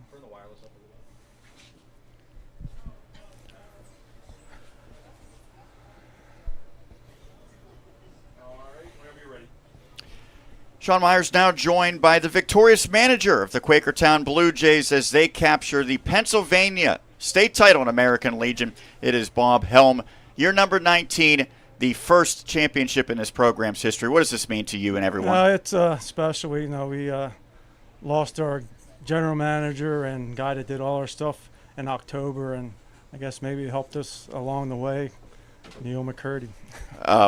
Let's talk about 5 days, winning 5 games. What was maybe the biggest factor in all of this? I think just the guys just keep competing, coming, not giving up at bats, and just great pitching and defense the first couple of days, and seems like getting tired a little bit as we went on. Well, I mentioned that really to win on Friday, you have to not just win games on Monday and Tuesday, but you have to win it without really using a ton of pitching. Did you feel like you were set up well after the first couple days? Yeah, I think with our first 2 guys giving us some length, and then getting the early, mercy rule in the second day kind of saved us some arms since we were short a couple this week for the guys on vacation. Well, regardless of who was pitching, you knew you were going to get some good offense because of guys like Ethan Bile, who was named the MVP. He had 7 home runs over 5 games. Have you ever seen a stretch like that? No, that was just unbelievable. One time he came down to ask me, I was like, I got nothing to tell you. I've never seen anything like this before in my life. Were you surprised that teams were still pitching to him? Yeah, I thought maybe after, the first 4 or 5, you were walking with one guy on base or just throw balls to see if he would, fish. Obviously, he gets the headlines. He's the MVP. Was there a player or maybe even a couple of guys who were under the radar type of unsung heroes for you in this run? Yeah, I think Brandon, the way he controlled the pitchers, and also, his hitting with some timely hitting early in the tournament, and just great defense by Caleb Everett and a few other guys. Let's talk about Wednesday, because I think that sort of defines your run here. You were down 3-2 heading to the 7th against Paxton. You scored 6 times in the top of that inning to win the game, and obviously you stayed undefeated. They went into the elimination bracket, and that loomed large here today. How much did that mean in terms of building momentum that you're able to carry these last 2 days? I think that was huge, getting to, behind like that, and then being able to string some hits together. As I said, we need to get the first guy on base, and, and then all of a sudden you put a little pressure on our defense, and then, we got some timely hitting. What was the experience like this week here in Latrobe, with obviously the vast majority of the time focused on baseball, but still getting to maybe see a new part of the state? Yeah, it was good. Most of after the first day we were kind of playing later, so the guys got to go out and relax and not really focus on baseball and kind of get their minds off it for at least a few hours. Was there any highlight in particular in your time here? Not for the coaches. We kind of came over and just watched baseball games. The kids did most of the all the stuff, So I know that you had already, even heading into today, secured a spot in the regional. So you're playing down in West Virginia, down in Morgantown. So it took maybe a little bit of pressure off, but how big was it to finish it here today in the first game and claim this championship without having to go one more game? Yeah, I give most of the credit to all the guys, because from last year, losing in the regional final where we were the undefeated team, and this year they just dedicated themselves all year long to get back there, and even this kind of surprised me getting to the state title. Well, lastly, I know you're going to have a little bit of a trek back to Quakertown, but how do you celebrate this one, and how quickly do you have to turn your attention to the next round of baseball? I think we just enjoy this till I guess we get on the bus, and hopefully we have a little celebration as we get back to Quakertown. It's about 4.5 hours of a bus ride. It should be an enjoyable one for you guys. Yeah, absolutely. Bob, thank you so much for doing this. Congratulations. All right, appreciate it. Thank you. That is manager Bob Helm as his team captures the 2023 Pennsylvania American Legion Championship. We appreciate him joining us, and we will put a bow on this one. Appreciate it. As final score in the championship game, it is Quakertown winning 14-10. Once again, the final numbers: 14 runs, 13 hits, 2 errors for Paxton, which finishes as runner-up. 10 runs, a dozen hits, and 2 errors. Want to thank again everyone who helped make this possible, of course, starting with Jason Bush and every single person along the way.